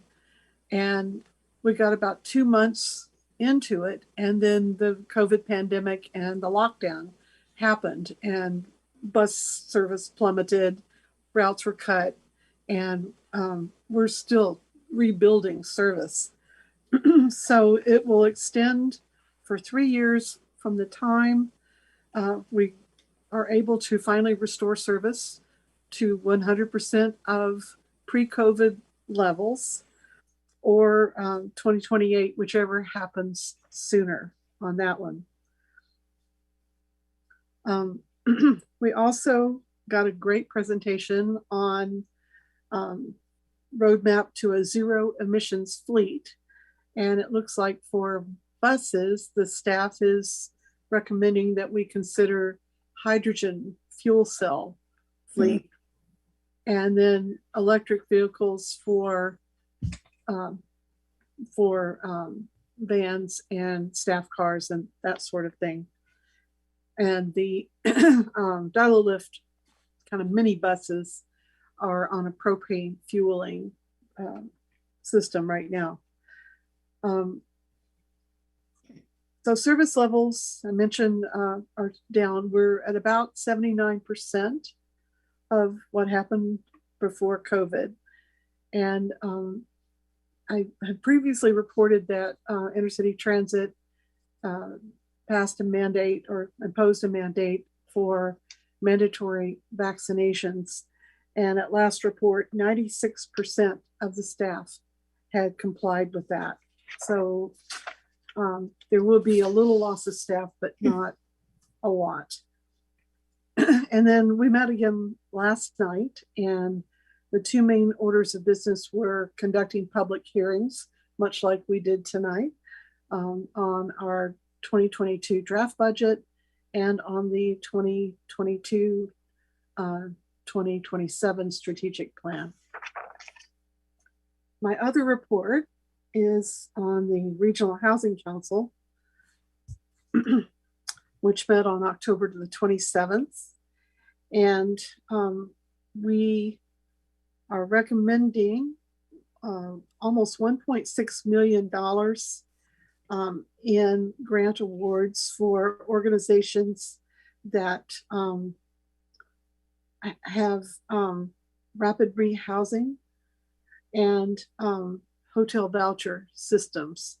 So these were recommended to go to, I believe it was 6 agencies. And of course, the ultimate, it has to go back before the county commissioners before it's final. Everybody's probably been hearing a lot about the proposal to move 13 to 18 RVs, liveaboard RVs from Ensign Road to the county-owned site on Carpenter Road near Martin Way. Commissioners heard from a number of people testifying for and against yesterday during their meeting.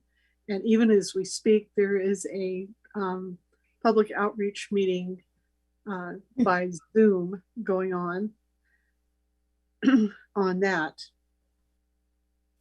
Let's see. This is, I mean, you all will remember we have sent a letter to the county asking that, you know, a number of conditions be met on this thing. It's looking like there's movement to do that, but it will move along. The second phase of this project is they anticipate that the RVs will be at the Carpenter site if this thing goes through for about 6 to 8 months. In the meantime, there's land that is being purchased by the city and county that will become a more permanent site, and the RVs will be moved there when that's ready. One thing I think will be of interest to us is that, you know, the county staff has been absorbing a lot of the work on the Regional Housing Council and the impact of all these new federal funds, the ARPA and all coming through. And they have kind of maxed out their staff's ability. So they are proposing to add it would be a county position, but a regional position, if you will, one FTE on that. And they would be supervising such things as this RV shift, the land acquisition, and future projects. So we are going to be asked to help pay for that. And Lacey's share would be $21,750. We're also, their county will also have a public hearing on November 23rd on its proposal to enact a countywide home fund tax. And they're requesting our response, however we want to respond on that, before or during that hearing.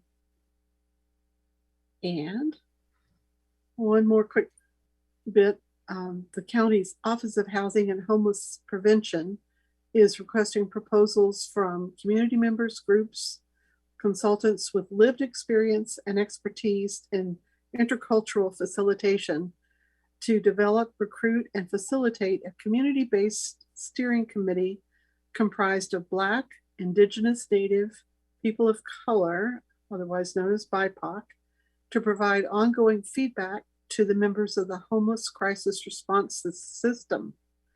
So if you are interested in that, the deadline to submit a proposal is November 12th, and there's information about it on the county's website.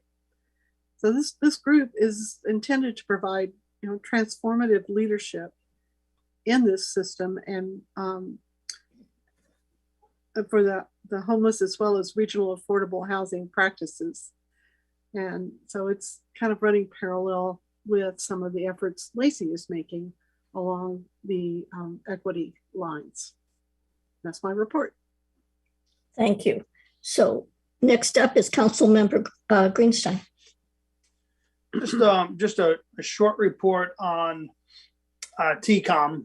We had a joint meeting with our operations board to receive the summary budget.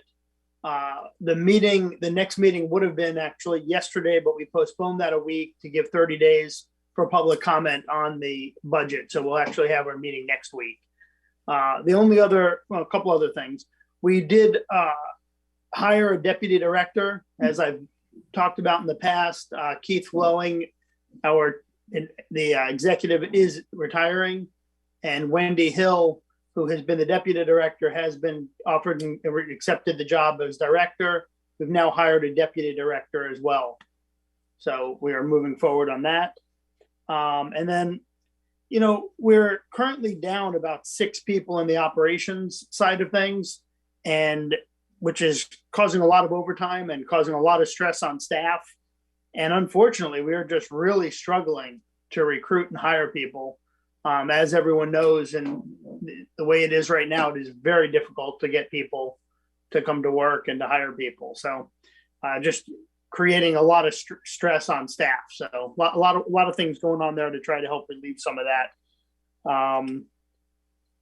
And think I'll leave the rest for my next report after we actually have the approved budget. After the next meeting, I'll talk about that budget. So that is my report. Thank you. So next up is Councilmember Miller. Just one quick report for Thurston County Coalition Against Trafficking. Community Conversation is an annual event where we engage the community in discussing human trafficking as it affects all communities, especially those in busy freeway corridors. So we are one of those communities because we have a freeway and we have a port. So we are a magnet for trafficking. So that community conversation is going to be January 26th from 6 to 8. I don't think there is a location chosen as of yet. That is to learn more about the event. You would want to go to Washington Trafficking Prevention. It's WTP online, and that is my report. Thank you. Next up is Councilmember Stedman. Thank you, Deputy Mayor. Sorry, my phone is. I can't get my phone to be quiet. So, I had one short report, and it's Community Action Council. They met about a week ago, and it's just business as normal. They were really busy time trying to spend money from the CARES Act and all the supportive housing and assistance with rent and all that stuff. Other than that, it's budget time, just like for them, just like it is for us. So we'll be going into entry audit and all that. And me as a treasurer, I'll have a lot more substantial report than that is my report. Thank you. Councilmember Kunkel. Thank you, Deputy Mayor. So Economic Development Council met for their board retreat last October 27th. It was a very productive meeting. Great opportunity to get to know the other board members on a personal level, an engagement towards establishing priorities for the EDC for next year. There was a great deal of input that still needs to be digested and put into formidable direction. One particular shortfall that was expressed more often than not is the need for more assistance in finding available grants to help in the various endeavors of the EDC. The Lacey South Sound Chamber, we had our forum yesterday. The main speaker was Dan Jones with There's Some Talk. We have a Winterfest event coming up. It's called Winterfest Sip, Savor, and Shop on November 20th at the Hotel RL from 11 a.m. to 7 p.m. And the name of that event pretty much explains what it is. And as far as the Olympia Lacey Visitor and Convention, we also had a board retreat for them on October 19th. The emphasis of the meeting was how to deliver high-functioning VCB that delivers on its mission and service to bring in more tourism to all of Thurston County. A big part of moving forward will be outreach to our various civic organizations, gathering feedback while investing in more modern technology to help track the pulse of visitors and their habits while traveling to Thurston County. We took some time to analyze a survey completed by the board members to kind of pinpoint sentiment of what was being done well in the organization, as well as areas that we can improve. And last but not least, our Solid Waste Advisory met yesterday, and the highlight of our meeting was specifically reviewing the solid waste budget presentation. That is my report. Thank you. So at this time, we're going to, adjourn to an executive session on the city manager's performance review, and we will return at 6:45, so 20 minutes. Thank you.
We are in executive session. I'm going to extend the meeting for another, 6 minutes until 6:50. And then I'll come back in and close out the meeting if we don't need more time. Thank you.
November 4th Lacey City Council. We have closed our executive meeting, and with that, there is no additional agenda items. So I am going to close our council meeting, and as usual, as the mayor would always say, keep it classy, Lacey. So good night. Bye.